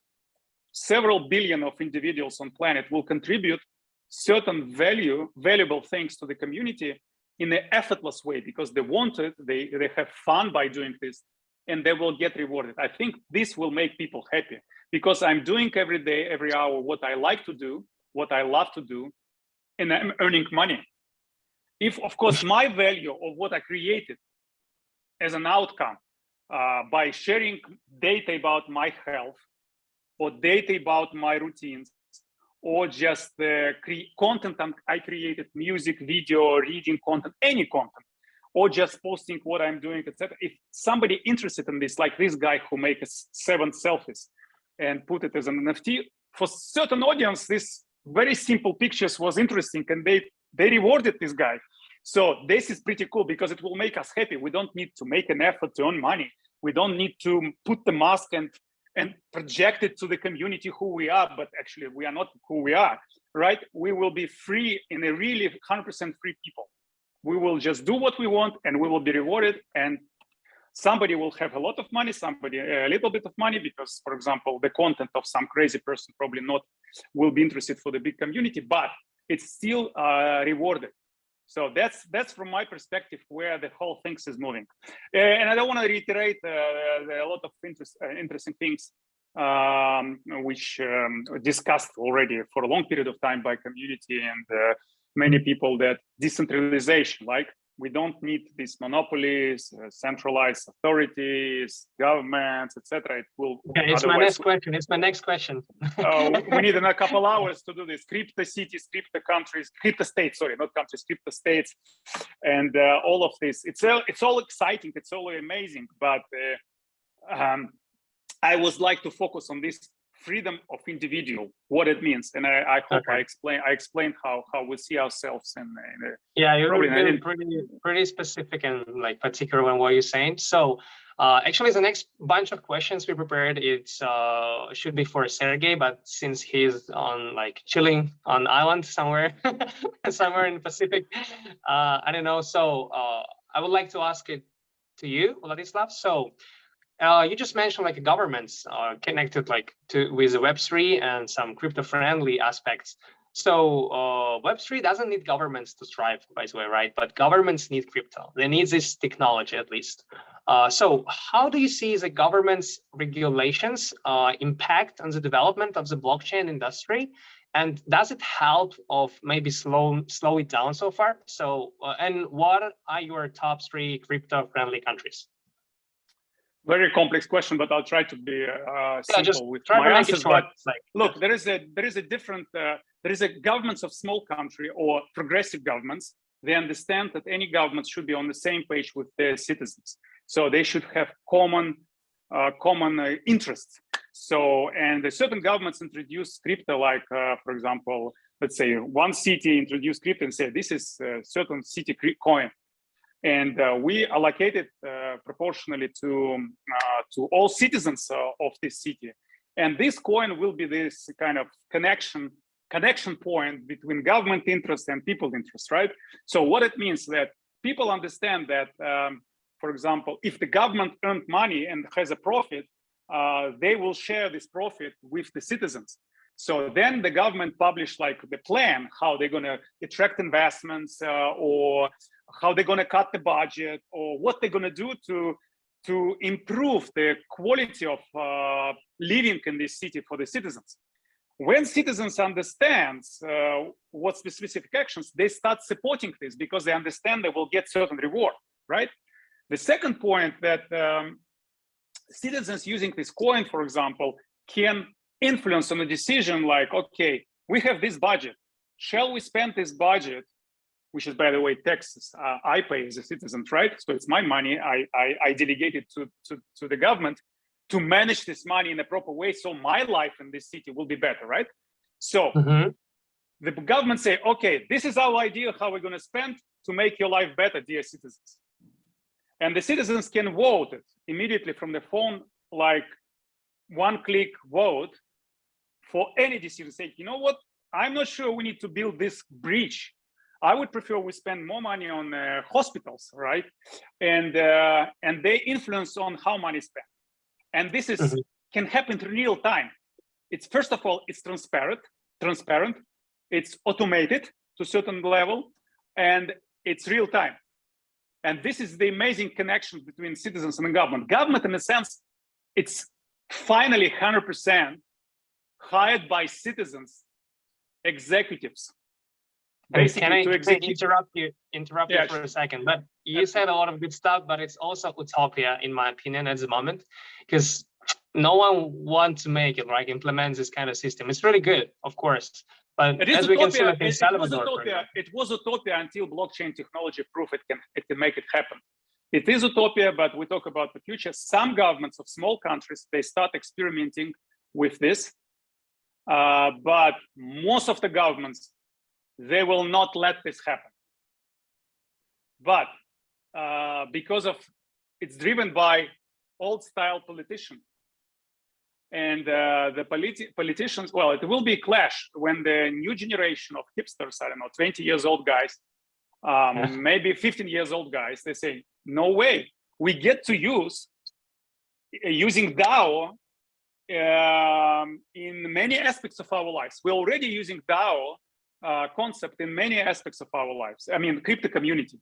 The bigger crypto community, and usually it's driven by young people, they will not accept any other way. So, and eventually they will understand there is a roadblock. There is some old guys, which for some reasons has a political power, which I, as a person, voted for him. I don't want this guy who is blocking this. I want to elect a new politicians who will make it free.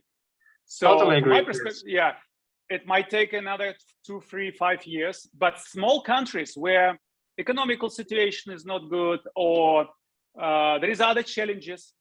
And usually in small countries, this very young guy, very progressive libertarian guy come to the power. And if you want to experiment, they will show the way. And of course, bigger government like United States, I'm not talking about China, it's probably will be the last who will join this. But, the point is that as soon as even small government, small island, somewhere in Bermuda, will introduce the model, more and more people want this model in their countries. and it will be like already unstoppable movements. We'll see this movement in 2-3 years time frame, and these movements might take another 10 years before it will get and hurt big countries, but all politicians will be gone. I give you an idea. Try to stop it, yeah. You can join Sergey. You guys buy an island and make like, you know, like your own state and show people. Yeah, there is seriously, there are several discussions going on in Seychelles Islands about introducing this model and a few other small islands. So I think we'll see a lot of crypto islands. So moving to the second part of this question. So could you name the top 3 crypto-friendly countries, in your opinion, at the moment? It's difficult. Well, I would say Emirates, United Arab Emirates, right? When Malta, then Gibraltar.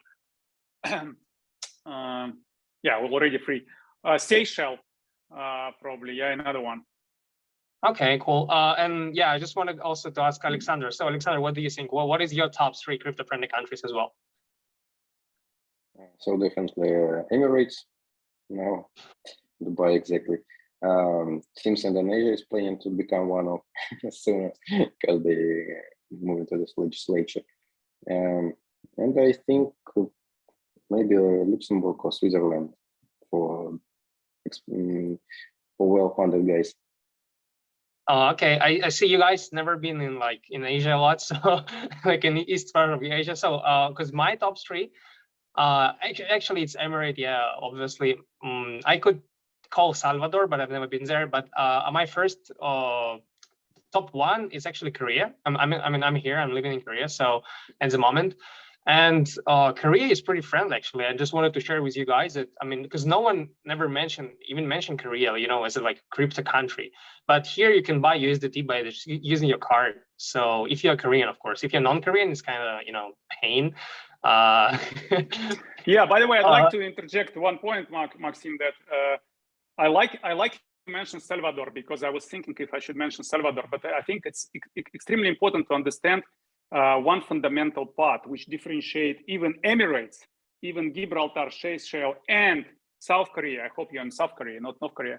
So, but I think it's how much influence United States has on this country, because basically the regulator, in particular American regulator, because they control the global economy in a sense using dollar, etc.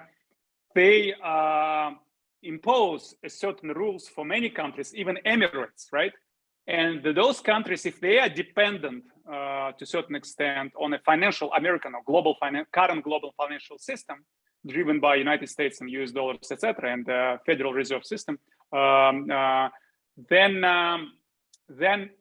they will have to do what they're told to do, even in South Korea. But there is certain countries like Salvador. I don't know how much influence Americans has there, financial, regulator. But in certain countries which try to get away from this influence, they will definitely more actively introduce crypto and blockchain, etc. And in a sense, that might be fundamental differentiating factor in a couple of years. Yeah, I've never been in Salvador. I don't know how it's going there, but here in Korea, even it's all super well regulated, like in some sense. But still you can use a crypto, when I go to McDonald's, wherever I go, so I can use crypto. It's like a local crypto, but I can use it. I can pay. So they give me this opportunity to pay it in crypto. So this kind of really cool, I think. So because I never seen it in other countries, and it's not decentralized crypto. Yeah, it's kind of centralized one, but still we have something in a kind of developed country. Anyway, let's move to the next question. It's also about Web3. So is Web3 without regulations the future? If so, in what segments, area, and niches? Could you please answer, Vladislav? Since we talk a lot about regulations. Can you elaborate a little more on your question? What do you mean? Is Web3 without regulations the future? is Web3 without regulation has the future? No, I don't think so. I think because Web 3.0, it's not just something standalone. That's a convergence part of of ecosystem. current online apps we have, like we use it on a daily basis with new mechanics, with introducing smart contracts, crypto tokens, and certain part of decentralization. So it cannot be absolutely disconnected from real world. So no, I don't think it will have mass adoption. These Web3 apps, they should be compliant with the current regulation. So, but this is more chicken egg discussion, because the popularity of Web3 apps will push users to make a certain influence on their governments to basically to make more liberal legislation. So from this perspective, they will go kind of head to head, the development of certain new innovative mechanics with adjusting regulations. So from my perspective, most likely, no, it will not exist without regulation. Where, for example, crypto itself, like cryptocurrencies, even international payments, to a certain extent could exist without or regulation using all these decentralized wallets, etc. Again, governments would consider this as illegal, but in a sense, that could still exist. But when we talk about applications, Web 3.0 applications, no way they can exist without being compliant with local regulations where users are located. Okay, so let's move to the first question. Question about GameFi. Sorry. So the GameFi industry experienced a wild boom and equally wild bust, like in 2020 to 2022. So what are the future prospects? Can you just give us some, your comments about it, like in a few words? Look, it will be very popular as soon as the user gaming experience will be as good as in centralized games. Because basically, from my perspective, the biggest holding factor is the fact that decentralized games today is not as fun to play, right? That's so true. That's okay to earn, but it's you don't play and you don't enjoy the game itself. So it's called AAA, right? AAA games. As soon as we see more AAA decentralized games with reward system play to earn, then it will be a huge breakthrough, huge wave, amazing growth in this industry. But we need to see more AAA games, Yeah, like the kind of Battlefield, blockchain-based Battlefield or Call of Duty would be amazing. Thanks for your answer. It was pretty interesting to know. And I mean, thanks for this time today. It was like an amazing speech and it was really cool to talk to you. Yeah, Aleksandr, need to go. Thanks, Maxim. Thanks, Maxim, for invitation. Thanks, Synopsis. All the best. You are doing good stuff for the industry, good stuff for crypto community. Had a lot of, I enjoyed joining you today. Thanks a lot. All the best. Appreciate a lot. Always welcome. And yeah, talk to you later. So see you. Yeah, bye guys. Bye everybody. Yeah. So, and my next question is to Aleksandr actually. Since GameFi is connected to NFT, so tokenization of time with the Metaverse, how is it possible? And is it possible? How can it be connected with NFT? Could you please give your prospect on this question? For example, if in this term you mean gameplay time and that's the time connected to the period that the player spends on a game, of course it could be connected to NFT and could be executed some, if we use, for example, our protocol, some locks that are binded to this time. And for example, it could be a kind of limitation that a player should achieve some time spent on a game, and only in that case he can get rewards, something out of the NFT, for example, just the case. Also, we know there are projects like Prokopenko, like of Sergey Sergeyenko, where it's also monetization of time, usage of NFTs. Also, we got some ideas how to use our solution there. and maybe we'll see in nearest future if it can be applicable, and maybe it will be a kind of work to earn format, like forgotten on this bear market, but work to earn is also nice, not only play to earn. Thanks. And what is your main sauce on NFT, GameFi, and Metaverse? Main what? Like main thoughts. What do you think about like NFT, GameFi, and Metaverse just in general? Yeah. So I think it's in early start, and I agree with Vlad that we're gonna see real games with nice gameplay, interesting games like AAA with built-in mechanics of NFTs, and also we see this confirmed by the professionals of the market, not only gameplay but also blockchain, because we understand that some projects are trying to copy kind of success of Axie Infinity, but it is impossible because it's past period, and now we need real gameplay, not just some 2D graphics, strange creatures, and just professional players who just earn, not play, but focus on the earning funds. And this will be nice. And of course, in Metaverse, we know that there is a kind of concept, for example, from Sandbox, that they want to create mini games inside their Metaverse.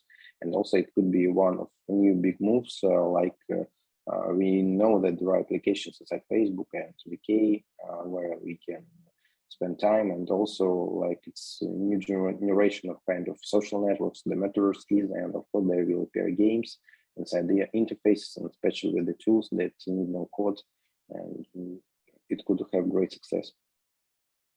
Cool. Actually, I want to argue some points that I actually don't see. I mean, not don't see. I kind of don't think that like the AAA games, they need NFT, but oh no, like NFTs, they need AAA games, but AAA games don't need NFT. So in my perspective, because as we can see, like for example, at the moment, we have like, because I'm a gamer, I'm a player, I like playing. So, and I saw that a lot of people actually, like users, like gamers, they kind of don't like to see an NFT models like this pay to play to earn, or like, you know, pay to win, this kind of model in their games, in games they they love. So, and I mean, it was a kind of discussion like in AAA world, or maybe Ubisoft joined it as well, and like some other studios like DICE. So, and they kind of decided to not implement NFT. So it's kind of big discussion actually, but in my perspective, I don't see like any value NFT can bring into the gaming industry at all. Like, so maybe we will see like a separate blockchain gaming just for people who want to like make money, but just make it more funnier. But AAA, like real gaming industry, like with a good plot, you know, with like a good technology, just gonna like exist maybe separately, maybe, I don't know. But just in my perspective, yes, it just, the AAA game industry don't need it. Now, anyway, it was like just my opinion. I wanted to share. Yeah, also that could be, but it's just due to that they didn't found yet the right combination to offer to the players. Anyway, I think it is, and if they make the right way, the players will be go for that. But now I think that there is a mindset for the player that I should pay for some NFTs. For what reason do I need to pay for that, and why? Because I'm playing now, good. But if the benefits will be obvious, I think players will not refuse from this. And if we speak about the case, why do we need NFTs in games? The first case could be about rentals of game items, when the player is kind of online games where we need to always to hold the level of the player, or to upgrade this player kind of hero in the game. So we can use NFTs to guarantee that it can be played the right way by the most experienced player, and get needed skills gained. Mm-hmm. And if, for example, in this game also will be introduced NFTs and some distribution of rewards, also it will not bring all the levels only for the hero, but also the benefit for the owner of this NFT. For example, when he can play for some reason, maybe, you know, in some case you upgraded your hero, you're interested in the game, but for some reason you lost the interest for this game, and you have your progress in the game, you have your heroes, you have items for this, but you just lost the interest and turn to other game. But here we can offer for you a kind of set that you can offer these skills, assets, heroes to anyone who can execute a kind of a asset management, who can manage these assets more effective, and you get profits from this. Yeah, we can argue a lot about it. So let's make like a different call and like a different video. Yeah, where we can argue about it. So anyway, because I have a lot to say, because I mean, I'm a like really old player and I love games. So yeah. So moving to the next question, and it's kind of directly connected to what you guys doing, and I think it's great. So what are your main thoughts of NFT wrapping protocol in general, and how useful will be it for the dozens of NFT use cases we have already seen and we'll see in the near future? So can you just share more information about wrapping protocols? So I'll focus on use cases because it's more obvious. In general, we can make wrapped NFT from any existing NFT, so it will add functionality for this NFT, or we can make from scratch an NFT wrapped as original one, and then this NFT can accumulate value inside it, like a forming floor price, and guarantee that it will not drop to zero, which I think if not all, the main amount of NFTs will reduce their prices dramatically, and during the summertime. But it would help if it was used, but not many projects used it.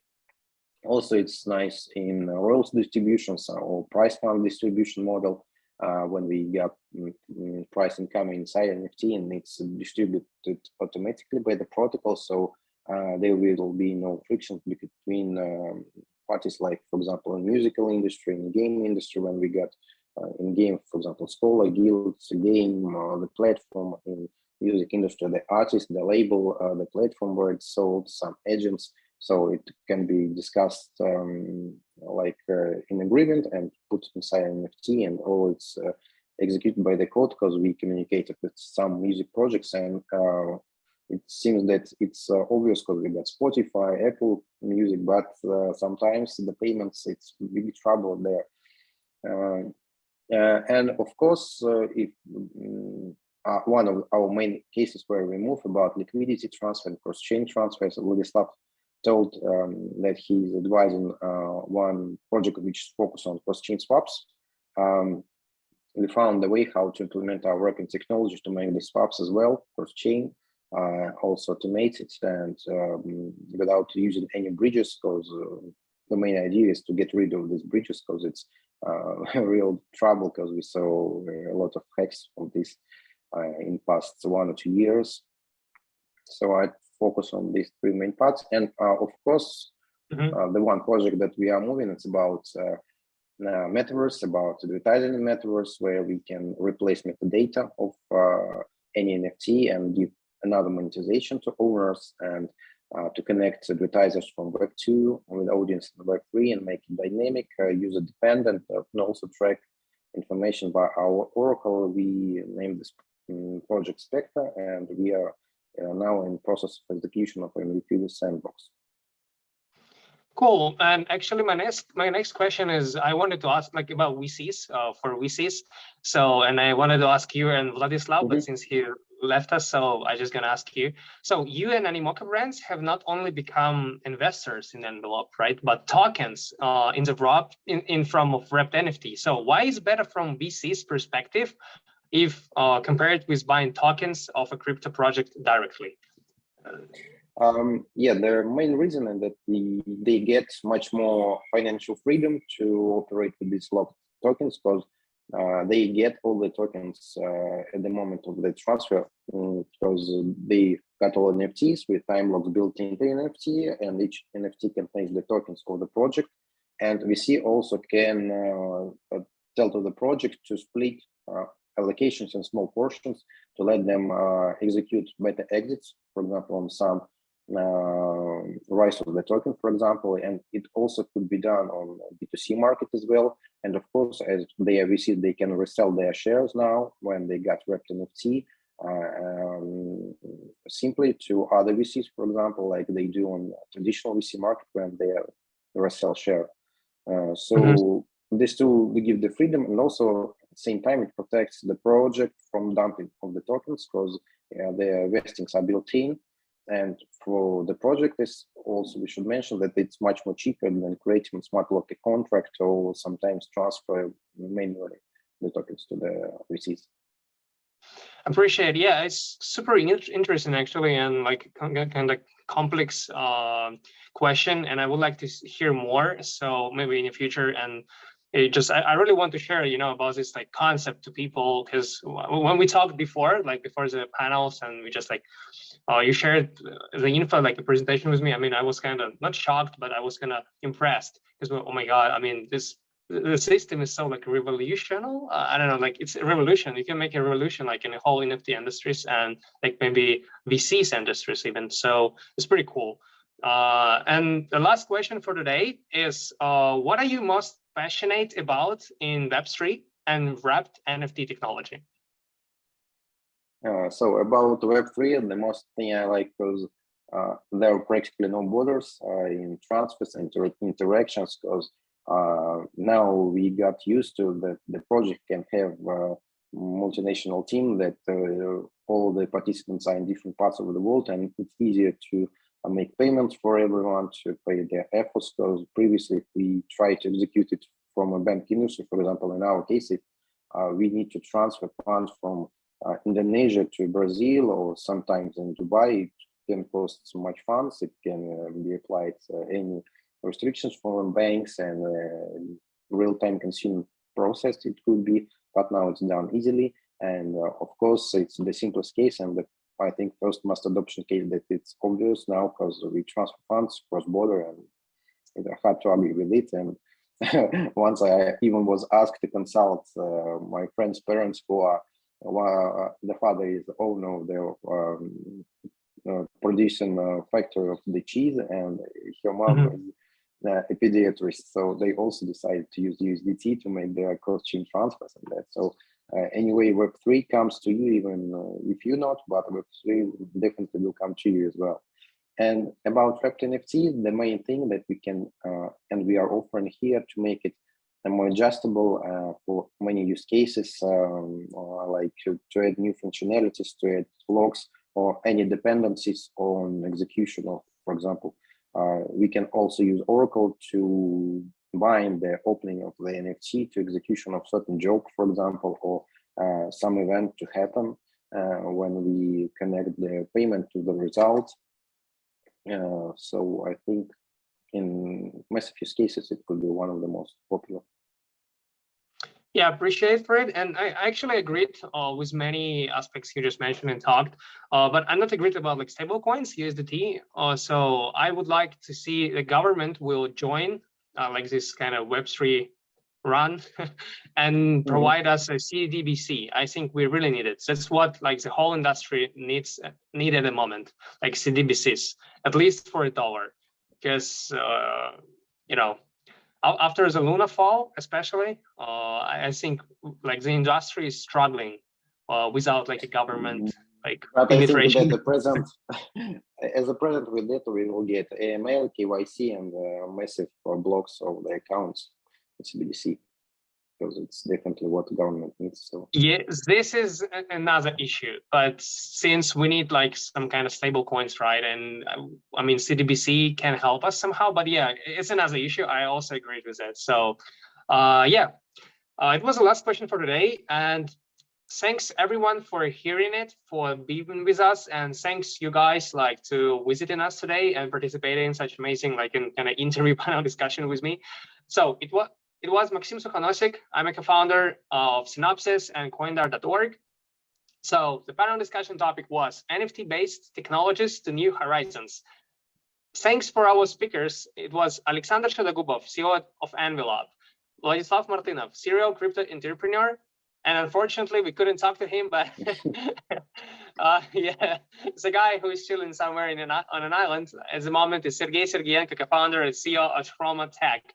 So thanks to you guys, and I hope to see you in the near future. And thanks for supporting us, and have a good day. Goodbye.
and I represent the Envelope project.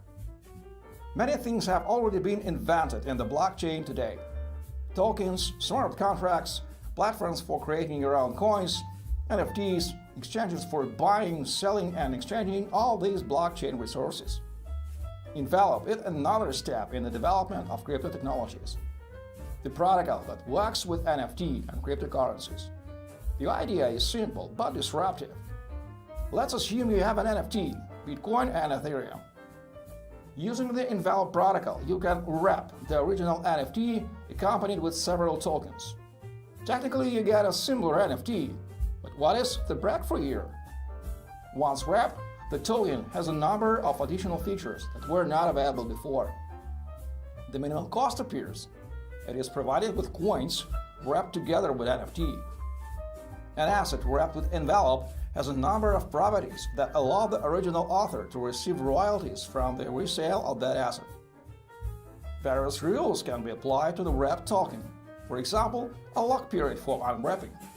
It secures the asset till the determined moment or safeguards it from speculation during the hype period. At the same time, wrapped tokens can be transferred and traded.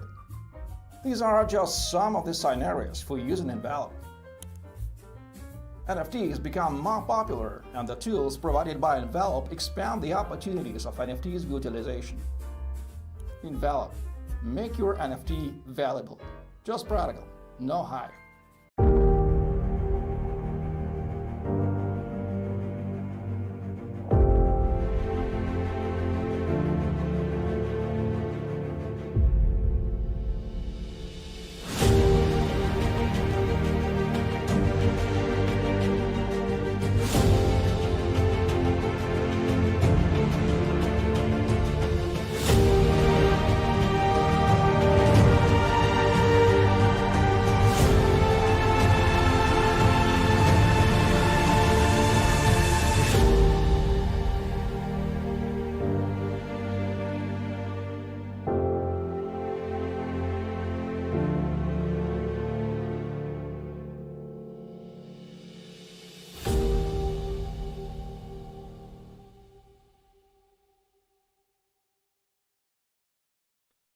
Thanks to all experts for participating and in the discussion. NFTs are indeed reminiscent of previous technology booms, .com, and the development of the mobile internet, and they have great prospects for practical applications. We live in an amazing time. Let's move to our next speaker, Karan, Ahluwalia, Business Development Lead at Fire LLC. Now we learn about driving sustainability towards blockchain with Fire.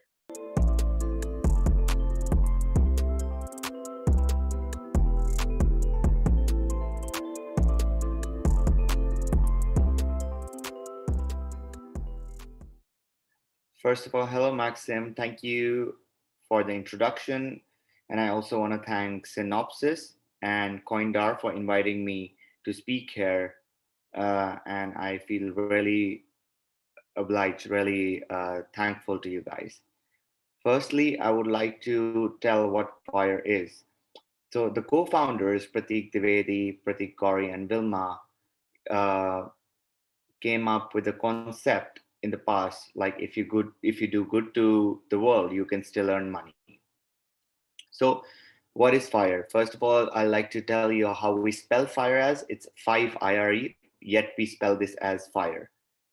That's the first bit. And second, we are the only one in the world working with this unique concept of sustainable blockchain at the consensus level, with the mission to bring a shift from for profit to for benefit in alignment with the UN's 2030 agendas. So how this works is that we have made an exclusive consensus mechanism with which we give ESG scores to the companies who are building on top of Firechain, and they are incentivized accordingly. So how does Firechain is introducing sustainable proof of stake, a new consensus protocol, which is so the proof of stake is called SPOS. So SPOS is a new consensus algorithm that incorporates a new weighing mechanism that adds to the overall proof of stake. The new weighing mechanism is based on FIRE's sustainability factors, which enables to drive the development of solutions that bring forward sustainability, technology, and innovation using the blockchain technology to build the fifth industrial revolution. So that's why we call ourselves as the Google of the fifth industrial revolution. So as we all know, proof of stake protocol aims to solve the problem of massive energy usage by Bitcoin network and replacing computational power with staking in a POS. So in a POS system, in a POS-based consensus mechanism, blocks are assembled by a validator who owns large quantities of holdings in form of cryptocurrency. So the proof of stake systems do not incentivize extreme amounts of energy consumption. Rather, in these systems, validators get to assemble number of blocks in a proportion to their stake. So the cryptocurrencies that use proof of stake as a consensus protocol tend to structure their incentive systems in a way that discourages attackers by making attacks less profitable for validators. And due to the reduced power consumption, the proof of stake based cryptocurrencies are often regarded as green coins. However, we at FireChain use another consensus mechanism, which is a multi-factor consensus protocol where a node assigned weighs based on stake, reliability, and randomized voting, sustainable score, and previous nomination given by the validators. So we believe that it provides a certain advantages over its adversaries. So these advantages are over and above the advantages of proof of stake consensus mechanism, and it proves that if you do good to the world, you can still earn money. So FireChain have made these ways flexible, and we are developing our product in such a way that we can change these ways based on how balanced our algorithm is in the section of nodes. So we still believe that a node having higher stake should get higher priority, but the stake should not be the only criteria of selecting the node, because we believe that this discourages the participation of nodes with smaller stake or nodes, so which cannot coerce other nodes to nominate them. So we have distributed the weightage in the percentage, like we give 50% to the stake, 10% to reliability, then 20% to randomized voting, and then the remaining 20% to sustainability. So this makes us sustainable with zero carbon footprint that will help us to live in a better future and gift our generations for a better and safe life ahead with emerging new technologies. So apart from FireChain is going to be the fastest, apart from this, FireChain is going to be the fastest and the cheapest blockchain with ability to send assets, collectibles, or files to any chain, even mobile numbers or Web3 addresses. So I hope that sounds pretty interesting, right? But we are not stopping here. We have a lot of other things which are going on parallelly. Like, I'm glad to tell you that FireChain is also building its own wallet. So FireChain is building its own exchange as well to form a system of money marketplace for trading. So we are also building an NFT marketplace. So even though FireChain we have just not yet lit the fire, but I'm excited to announce that we have already received much love and trust from many partners from around the globe, from like the University of Michigan, Ross Business School, State of Arkansas, Nebraska, Government of India, Nigeria. We also have many good people, many known people in the advisory board, like ex-founder of Booking.com, which is Jeff Hoffman, Jamie Gold, and a lot more people are on the advisory board. So we have also got a lot of media coverage from CNBC, FinTech TV, etc. So these are one of the major elements of FireChain, and we are growing by the day. We are also planning to enter the Metaverse in collaboration with a lot of big brands, which we'll be announcing in the coming few days, like which are quite big names, which we cannot tell right now, but obviously as and when the announcements are done, when we formalize the agreements, we're going to announce that as well. So I hope you all are now ready to be a part of this FIRE and changing the paradigm for profit to for benefit economy with our FIRE chain. And that's pretty much it. So if you have any questions, just feel free to ask us at FIRE chain, and let's build a sustainable future together. Thank you.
Imagine a lake with clear water and unpolluted air. Imagine a website with real news and no hidden, unlabeled, sponsored articles masquerading as real news. That place exists, and it's called Be in Crypto, the first and only cryptocurrency news portal to provide complete transparency and honest news. Pure, relevant, informative. Are you in? Welcome to the Theta Network. Earn T-Fuel crypto rewards simply by watching live streams and videos. As you watch and share with others, you're contributing to the decentralized Theta Network, all powered by Theta's native blockchain. Discover the future of video delivery at thetanetwork.org.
Thank you, Karan. It's a smart strategy to think about what areas need improvement and develop something new based on that, rather than trying to fit technologies to existing use cases.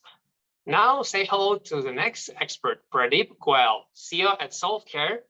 Our regular viewers are already familiar with Pradeep actually, and on Tuesday he participated in a heated panel discussion, Is Healthcare Sexy Enough for Crypto? I hope you guys remember. If not, visit our YouTube channel and check it again. Today he will look at this issue from a different angle. The topic of today's speech is Healthcare is ready, is blockchain community ready? Hello again, Pradeep.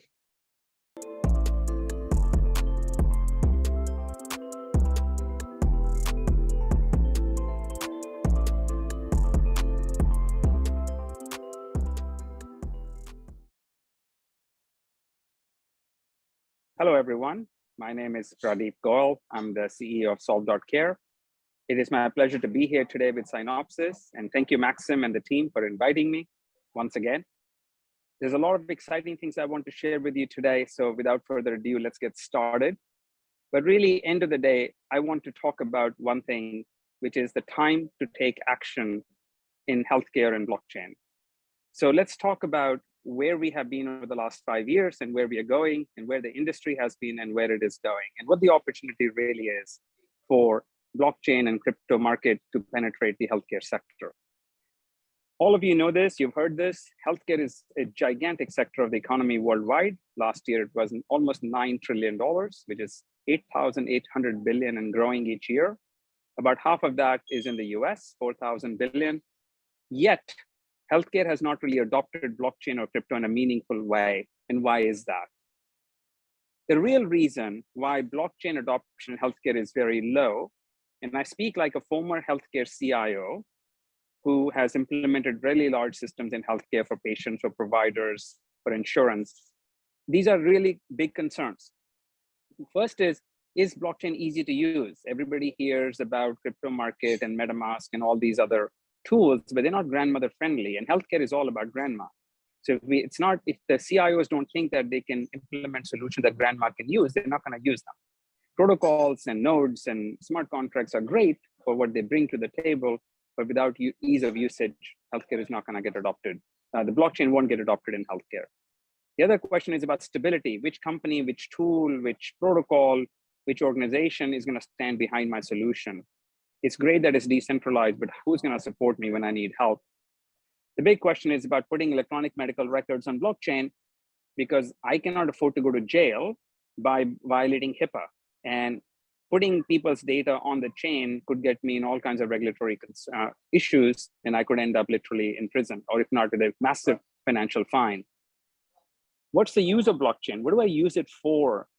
It seems to be a solution looking for a problem. What's the real business need it serves? Because my business needs as a healthcare administrator are very specific: care coordination, payment management, eligibility, enrollment, re-verification, pre-authorization, prescriptions, appointments. And I want to see real use cases that I can actually deploy in my business. But more importantly, I need to be able to prove to my regulator that whatever I'm doing meets all the regulatory and compliance and auditability issues. And just having a transparent chain doesn't get me past regulation. You got to actually have an application stack that's been missing. What's my risk? How much risk am I taking in terms of taking on a technology that's still evolving? And what's the real reward? If there is no big reward, why would I take the risk? And then in the end, the cost. Yes, blockchain is free, but it's not really, because I have to support a commercial solution. And who will support me? What will be my cost of authoring smart contracts? What's my cost of authoring a wallet? These are big questions for most B2B healthcare organizations, because healthcare, like it or not, is fundamentally a B2B or a B2G equation. Either you have business to business communication, or you have business to government communication. You have B2C communication, absolutely, but in the context of a B2B relationship. So healthcare, to have massive adoption, needs the answer to these questions. Otherwise, we will keep saying, well, why isn't healthcare adopting? Well, there's a simple reason why it's not adopting, because the risk is too high and the reward is too low. Okay. Now, with this risk reward equation being upside down, many healthcare organizations, big insurance companies, pharmaceutical companies have experimented with blockchain. but they have realized that they cannot really come up with an ROI, a return on investment, because the rewards are too low.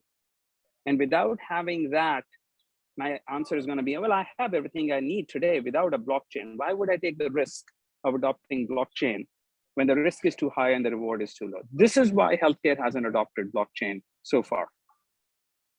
Now, blockchain has been about, and crypto market has been about a lot of things, but not about business adoption. The last 5 years, and I think Vitali's statement that the goal of crypto is not to play games with $1 million pictures of monkeys, it's to do things that accomplish meaningful effects in the real world.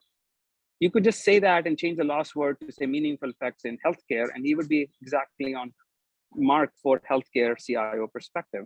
I, as a former Blue Cross CIO, want to see you bring something to me that accomplishes a meaningful effect for my patients, my doctors, my network, my pharmacies, my labs, my hospitals. And if you don't bring me something that's meaningful, just because you say, well, I'm going to give you a better tool doesn't mean that I want that tool. So this is why healthcare has not adopted crypto so far, but that changes now.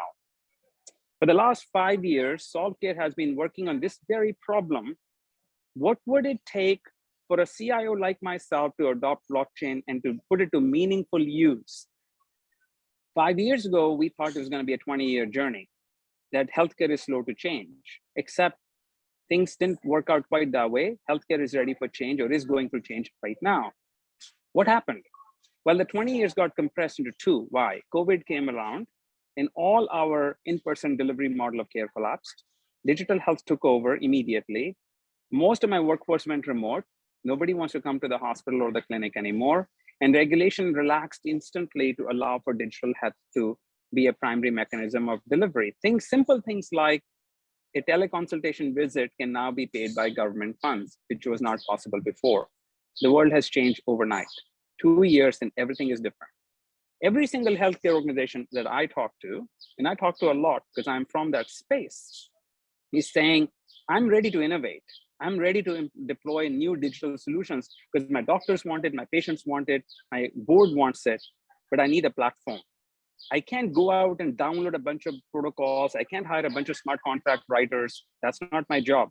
I need a platform where everything has been done for me so I can start writing business processes, start implementing healthcare care coordination, payment, and administrative solutions. And I need to be able to do that really, really fast.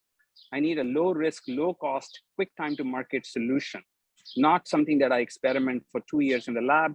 By the time I launch, the use case is long gone. And I must have you lower my risk, not increase it. Did I mention risk?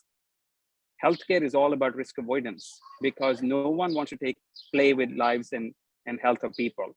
And there are severe penalties for screwing up. So risk management is number one. And that's where blockchain makes the most sense when properly deployed. So I want to introduce you to what the future of healthcare looks like with SolveCare. So we've introduced Care Labs. Care Labs is an imaginarium for healthcare where a CIO can have a business analyst, a simple non-development analyst who knows the business processes, who knows what eligibility, enrollment, payment, adjudication, claims, pre-authorization, prescription, refills, all those things are, and can quickly author a business process that is completely decentralized, completely tokenized, and instantly launchable in the market. The goal is, and what we have already demonstrated, that you can author a brand new process on our platform using Care Labs in a day that would have taken you a year without our platform. And this is not an exaggeration. You can author a card or a journey in a day that would have taken you a year without the platform. And you get the benefit of blockchain immutability. You get the benefit of the ledger, the tokenization, the ascribing the value to each event, all those things. Decentralized ID, you get the benefit of having complete immutability of the record, which means that your risk is much lower, both in terms of cost and ROI. Because if you can launch something in a week, see if it works. If it doesn't, you change it, relaunch, no big deal. You don't need to pay $5 million to someone and then see what happens. We modeled this platform after Salesforce.com. They are our heroes. They are our vision. Salesforce came around and said, look, you don't need to write software from scratch. You can just configure business processes and relationships on our platform. And you can do that at the fraction of a cost it takes you to build from scratch. And they took over the market. We are saying the same, except we are saying, The data must be decentralized, identity must be decentralized, transaction state must be immutable, and the payment should be instantaneous using digital assets. So we took the Salesforce.com concept, brought it to blockchain specifically for healthcare. And equally importantly, our clients are able to author digital health solutions in minutes, hours, days, not weeks and months and years. And the most important thing here is a risk mitigation. No healthcare CIO is going to want to take additional risk in terms of data. The nightmare situation for every single CIO is a data breach, a HIPAA breach, a high trust breach, a high tech breach, a GDPR breach. And by putting the data in the control of the user and not having a central ownership of that data, you get rid of that risk. You just get rid of it because you don't need to manage data you don't have. If the data is in the patient's wallet and the patient's control on the patient's ledger, and all I have to do is to subscribe to it to get what I need to do the services I want to do for the patient, then I don't have to worry about all the data of the user, only the data that I received. So it's a dramatically lower risk. So bottom line here is that using the SolveCare platform, we are seeing significant adoption in the market. The platform is made up of the following pieces. There is a wallet, standard wallet, which connects to care networks that the client launches on the platform, whether it's enrollment network, whether it's a prescription network, an appointment network, a transportation network, or it is a network to do diabetes care management, or it's a network to just manage patient records. It depends upon the network's design, but our client can design any network they want. The wallet connects to one or more or all the networks, receives care cards from the network, and those cards are executed according to the protocol on the blockchain, which then drives proper auditability and third-party approvals. So we can now launch a network and have all kinds of third-party people, doctors, nurses, insurance inspector, to check the protocol and sign off on it without me doing anything. So this idea of having public logic on the blockchain, but private data off the chain serves healthcare really well. So we have built a platform where all the logic is public, all the data is private, and the chain manages interaction between all the parties. And this really works well from a healthcare perspective because you can meet all the regulatory concerns, whether it's the US or it's Canada or UK or Singapore. We have fundamentally delivered a platform that is compliant with regulation and its intent worldwide. So the number one reason why blockchain has not been adopted in healthcare is fear of regulation, and we have fixed that problem. Having fixed that problem, there is so many use cases that now can be implemented, be it appointment management, be it hospital admission management, be it discharge management, be it pre-authorization and referral for care before you go see the doctor, be it coordination of complex care, be it case management of multi-chronic disease, be it claim submission and payment, be it clinical trials, be it consent management. There are hundreds of use cases in healthcare that were not possible before the SolveCare platform that are now suddenly possible. Not one, hundreds. And that has resulted in government organizations, pharmaceutical companies, physicians, pharmacies, hospitals, everybody to come to us and say, hey, can you actually help me launch digital health solutions at a lower cost, lower risk than I can do today? And the answer is absolutely yes. And more importantly, we are saying to them that you don't have to come to us, you can go to a community. We are developing a community worldwide, be it in Singapore and Senegal or in San Antonio, that actually can build networks for you without us being involved. Because our mission is to build a global organization and global change by empowering you to deliver solutions to the market. And that's what our challenge to all the listeners and viewers is today. Don't talk about changing the world. Come join us and actually change the world and actually make money doing it. Because whether you're delivering services or you are authoring a network or a card on which you want to implement a per use price, you can generate an incredible amount of revenue for yourself, for your organization, by authoring cards, journeys, and networks on a platform that are actually used in healthcare. So for 5 years, me and others in healthcare have been watching and waiting for an actual usable platform in healthcare, and waiting for where a platform could actually give me less risk, better ROI, and speed to market, instead of the opposite, more risk, no ROI, and very complex. We have flipped the equation to an actual healthcare ready platform that is blockchain enabled, that is easy for the client to implement in the market. And now we are developing our community of developers around the world. So we invite you to join Care Labs. Come talk to us. We have tons of projects already that we can put you to work immediately, but the time is to actually act. we don't need to discuss the art of possibilities of blockchain. We need to talk about the art of execution. And that's where SolveCare is, and that's where we would like you to be. With that said, again, reach out to us. We invite you to participate in what we call the community of Mavericks, who are not only interested in bringing blockchain to the market, they're interested in actually making healthcare work better in their slice of the world. And we will show you, teach you, certify you, so you can start authoring care networks on the platform today. That's all I had to say on this conversation. I really want to thank the Synopsis team and all the listeners and viewers to give me the time to talk about this today. And one last thing I want to say before you go is that every single thing you author can be tokenized and can result in recurring token revenue. So there is a huge need and a huge opportunity for you to generate recurring revenue from your time and effort. And all that revenue is handled through the Solve token. So look us up on the web, solve.care, or go to our website, reach us on Telegram, come at us from Facebook or Twitter or LinkedIn. You can easily find me there.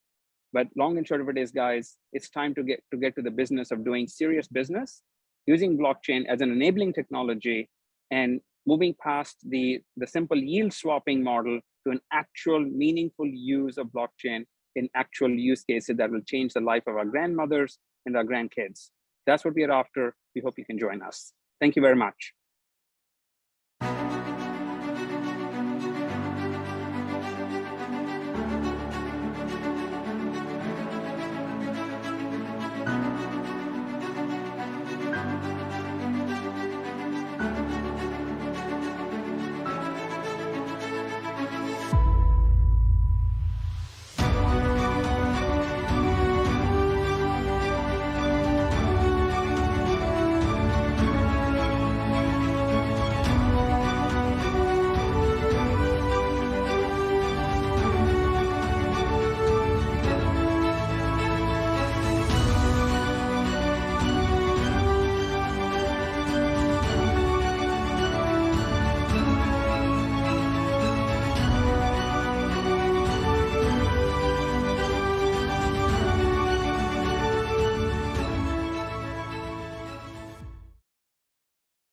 Very interesting. And personally, I think the healthcare and blockchain can complement each other harmoniously. So blockchain is a useful tool for, for a cohesive ecosystem as well. So, and now the final speech for today, last but not least, Sergey Kuzmin, founder of Theta and Skeleton Arts, project with extraordinary design, will tell us about NFT rewards and next project of Skeleton Arts.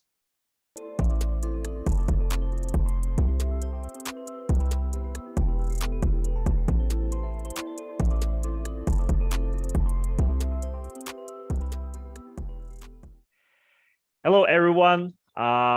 Skeleton Arts and Theta Teeth here again at Synopsis, and we thank you for the opportunity. Sergey? Hey, all. Yeah, it's always great to be here, and thanks, Synopsis, as always, for this great opportunity. We like to see a crypto community as much as we can, and yeah, we can't wait to tell you what we've got for you today. So today, what we're going to be looking at is some of the progress that we made in the last couple of months, couple of weeks, and also where our projects are actually headed. So let's get started. So for those of you who actually follow our social media and who are obviously involved with the project, would obviously know that the tier 1 was actually sold out, and we're very, very close to selling out tier 2, which is really good news for the holders, for the early adopters of Theta Teeth. So right now we're looking at about 1/4 of Theta Teeth already been sold, and that means about 100 plus of unique wallets. That means hundreds of unique users. And as always, we're very grateful for all the support that you guys given us, and we surely will put all the best efforts to develop the project further and to actually surprise you with a lot of cool stuff in the near future. But we're going to talk about this a bit later on today. So for those of you following our projects and other projects on Theta blockchain would obviously know that we do participate in various cross promotions with other projects. We're always looking how, to develop not just our projects, ourselves, but also to build up the entire community, to make sure that, we will bring in new people to the network itself and working with other creators. So what else? Currently, for those who are already within the Hunters League, it's very exciting. For those who are actually looking to get into it, just a quick explanation of the different tiers. So all of the Theta holders, they're actually eligible for 5% of the future returns from all of our other projects and Theta Teeth itself. And speaking about that, we have 2 extra categories. So that's the Golden Hunters. It's the owners of 16 or more Theta Teeth, as we mentioned previously. And our Diamond Hunters, the owners, the proud owners of 32 or more Theta Teeth. So also we have 20 customs. It's basically, like any other project has its unique NFTs with their very custom unique designs. So those are also, eligible for something special. It's extra 0.5% of the future returns. So, as we mentioned previously, all of our holders, they're basically our supporters. They're the early adopters of, our mentality, our project, and our mindset. And this is why we would like to give it back to those who were with us from day one. Yeah, let me just quickly add here. So those of you who've seen our previous presentation in January, this slide, like they've seen those people seen this exact slide. And I want to say that it's never been a secret that Theta Teeth is all about these like rewards. And we want to just point it out one extra times, just to remind people that that's the idea. So and we've got like a lot of ideas in our minds, just how we can reward Diamond and Golden Hunters even more, and the owners of Theta Teeth in general. So you might want to ask like what's next, and this is the rough, like this is the idea of our plan in the next few months. So in regards to Theta Teeth, the minting will be open only until August the 8th, 2022. When we launched this project at the beginning, we never had this in mind to have a limited time minting. However, we are realizing more and more that Theta Teeth are going to become a scarcity, and they will have a lot of utility in the future. So we want to limit the opportunity when people can get them. So on that day, and there will be exact time as well, which you will know later. On the 8th of August, all unminted Theta Teeth will be burned.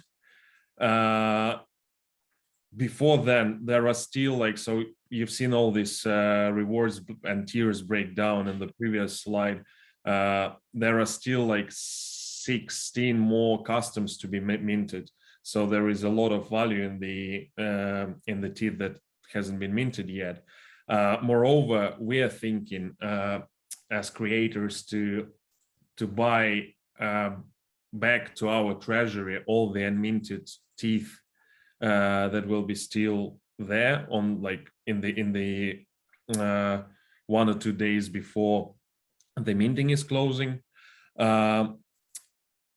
Once that is done, we will know who our golden and diamond hunters are.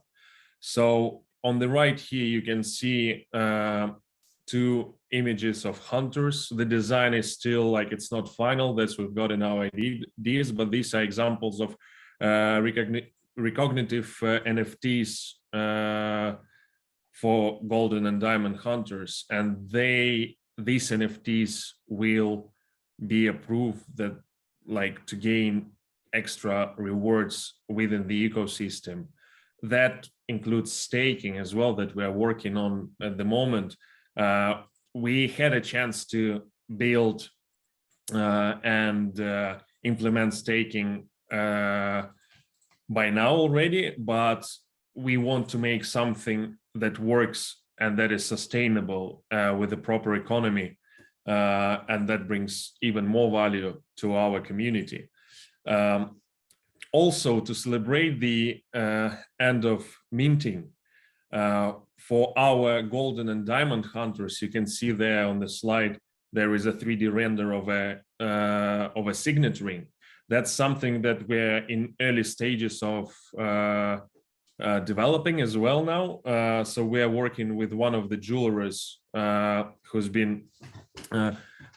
got experience in making like American football championship rings and stuff, like those fancy ones. And we thought that something like this, something memorable, something that can represent an NFT that our community members own, we will have it as a prize, and we will do a draw between diamond hunters when the minting closed and when the NFTs are distributed, like the hunters NFTs are distributed. So among all the diamond hunters, we will draw this ring, and there is a chance to win one of those rings. So stay tuned for more news. And obviously, the next step is the launch of our next collection. And the next collection is that some of the community members have heard about it already, is the Matryoshka dollhouse. So it's a project that we've decided that we want to take very seriously from this story-based perspective. So it's going to be more like an entertainment project with a focus on a content, and this content can be like different types of content, and it will be. So we have like a comic book in mind already. We have audiobooks, animation movie, etc., etc., and it's all will be based in one world. Some of this content will be only accessible by NFT owners, which is enabled by Theta DRM, digital right management technology. So if you own like a Theta Teeth NFT or Matryoshka dollhouse NFT, you may be like, you can use it to access a certain piece of content. And obviously there will be the big quest running along that. So while we develop the story, there will be small bits and pieces hidden in this material. So keep an eye out for that.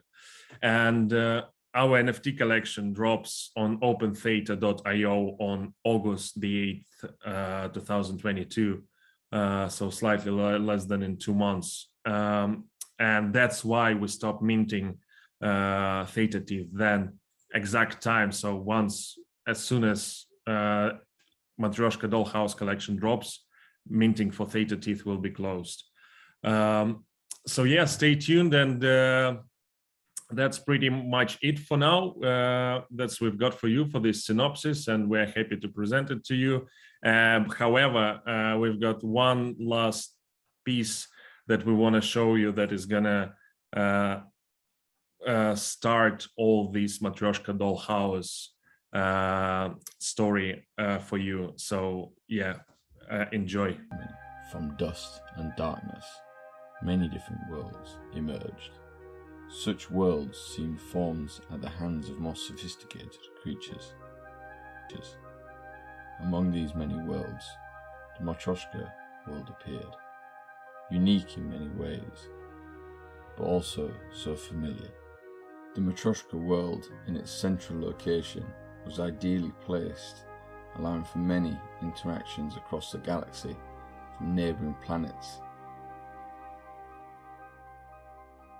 One meteorite, born in the very depths of the universe, travelled billions of light years, avoiding all collisions, somehow escaping numerous event horizons. Yet it was always destined to impact the M-world.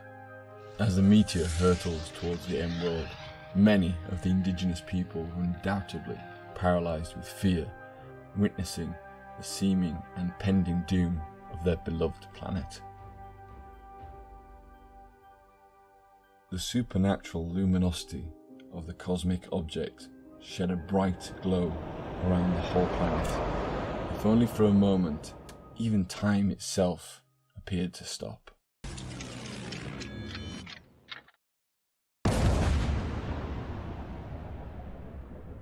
Such a catastrophic impact set in motion natural events that would change the world forever. Extreme winds, sandstorms, flash flooding, intense rainfall, the likes the world had never seen before. Dust and ash from the meteor has filled the atmosphere, travelling around the planet, suffocating the life and the light from the M-world. The indigenous Matryoshka people, through the chaos, had to survive and piece by piece understand their new reality. Where has it landed? Everyone saw it, it was huge. How could we survive such a thing? It was aliens. I'm telling you, it was aliens. We shall look for the remains, a crater or something. The search for the crater through the unsettled dust in the prevailing panic of the M people was staggered by a challenging, seeming changing crater. A weary-legged explorer appeared, exhausted by endless searching for the source of the light. The explorer stepped to the edge of the crater, a worn and dusty appearance across his face. Well, you were hard to find. The explorer stood by the crater's edge for just a moment, stunned by what lay before him. What looked like the remains of a meteor emitted an intense light, giving mystery to what the explorer had discovered.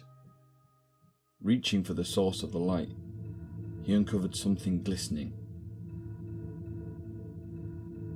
As he gazed at the little pieces that glistened before him, they began to take form.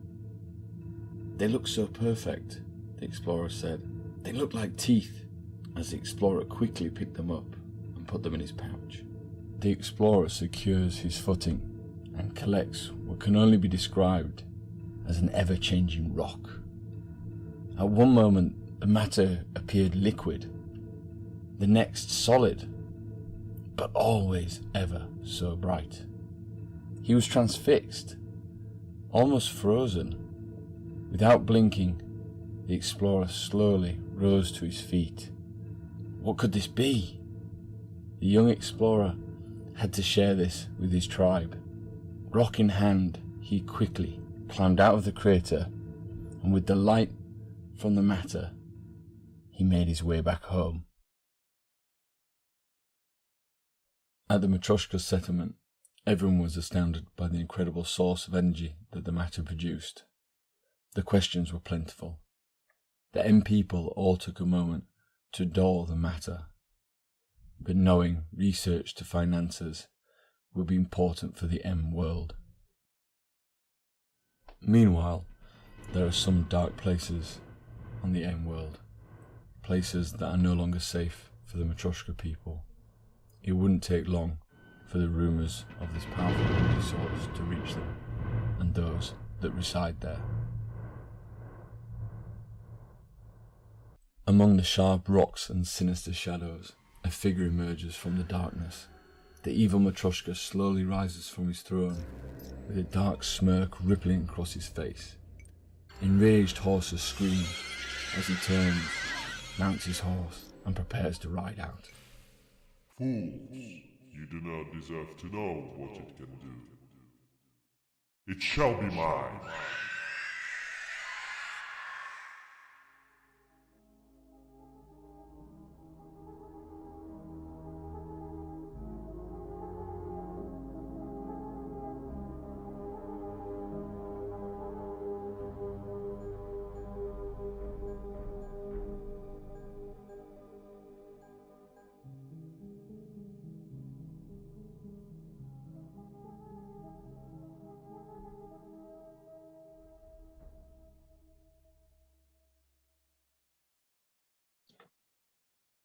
Friends, the first day of the summit has come to the end, and one more amazing, exciting, interesting day awaits you, providing a complete immersion in a digital economy and decentralized finance.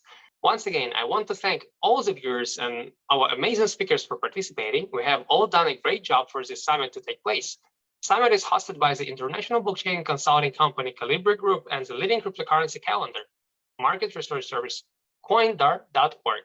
I would like to take the opportunity to add that now you can follow the events on the crypto industry with Coindar.org in a new Opera crypto browser. It's awesome, guys. Download, use, and enjoy the extremely convenient features implemented in the Opera crypto browser. Co-organizers of Synopsis 5 are Being Crypto and Halo. Being Crypto is an unbiased blockchain media that follows the principles of the Trust Project, a non-profit consortium of media organizations building standards of transparency, accuracy, inclusion, and fairness.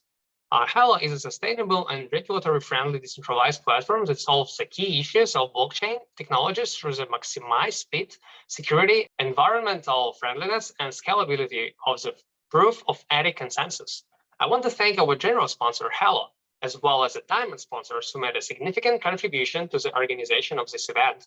These are the largest companies in the crypto industry: Algorand, ARPA-Chain, Veracity, and Prism NFT. Gold sponsors such as the Envelope, Solve Protocol, Gather Network, Bella Protocol, New Bay Technologies, Fairdesk, and Bureau Esports also made a no less significant contribution. We also want to express a special gratitude to our dear friends and partners who also made a huge contribution to the implementation of this event. These companies are Theta Network, Theta Drop, and Theta TV, Blockchain, Binx, Sugarverse, Exmo, Exib, Musai, Helidays, and Mui. The official partner of the broadcast is Theta TV, and on the Theta Drop platform, you can get special collections with exclusive NFT dedicated to the summit and become their owners. The NFT data was developed by the joint efforts of the Colibri Group, Theta Labs, and Coindar teams.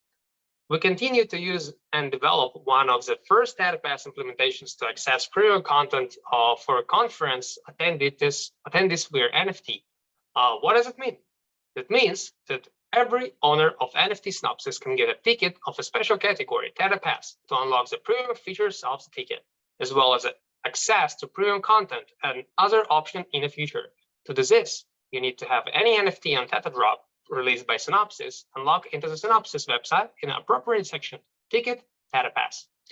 As part of the Synopsis event, an interactive zone has been opened. Cryptocurrency project called contests and quizzes, AMA, and much more on the Coindar.org website on the Synergy section and on the Synopsis events website by itself. Be sure to come and participate. Thank you all for your attention today. See you tomorrow at the same time. It was Maxim Sukhanasik. Goodbye.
Welcome to the Theta Network. Earn T-Fuel crypto rewards simply by watching live streams and videos. As you watch and share with others, you're contributing to the decentralized Theta Network, all powered by Theta's native blockchain. Discover the future of video delivery at thetanetwork.org.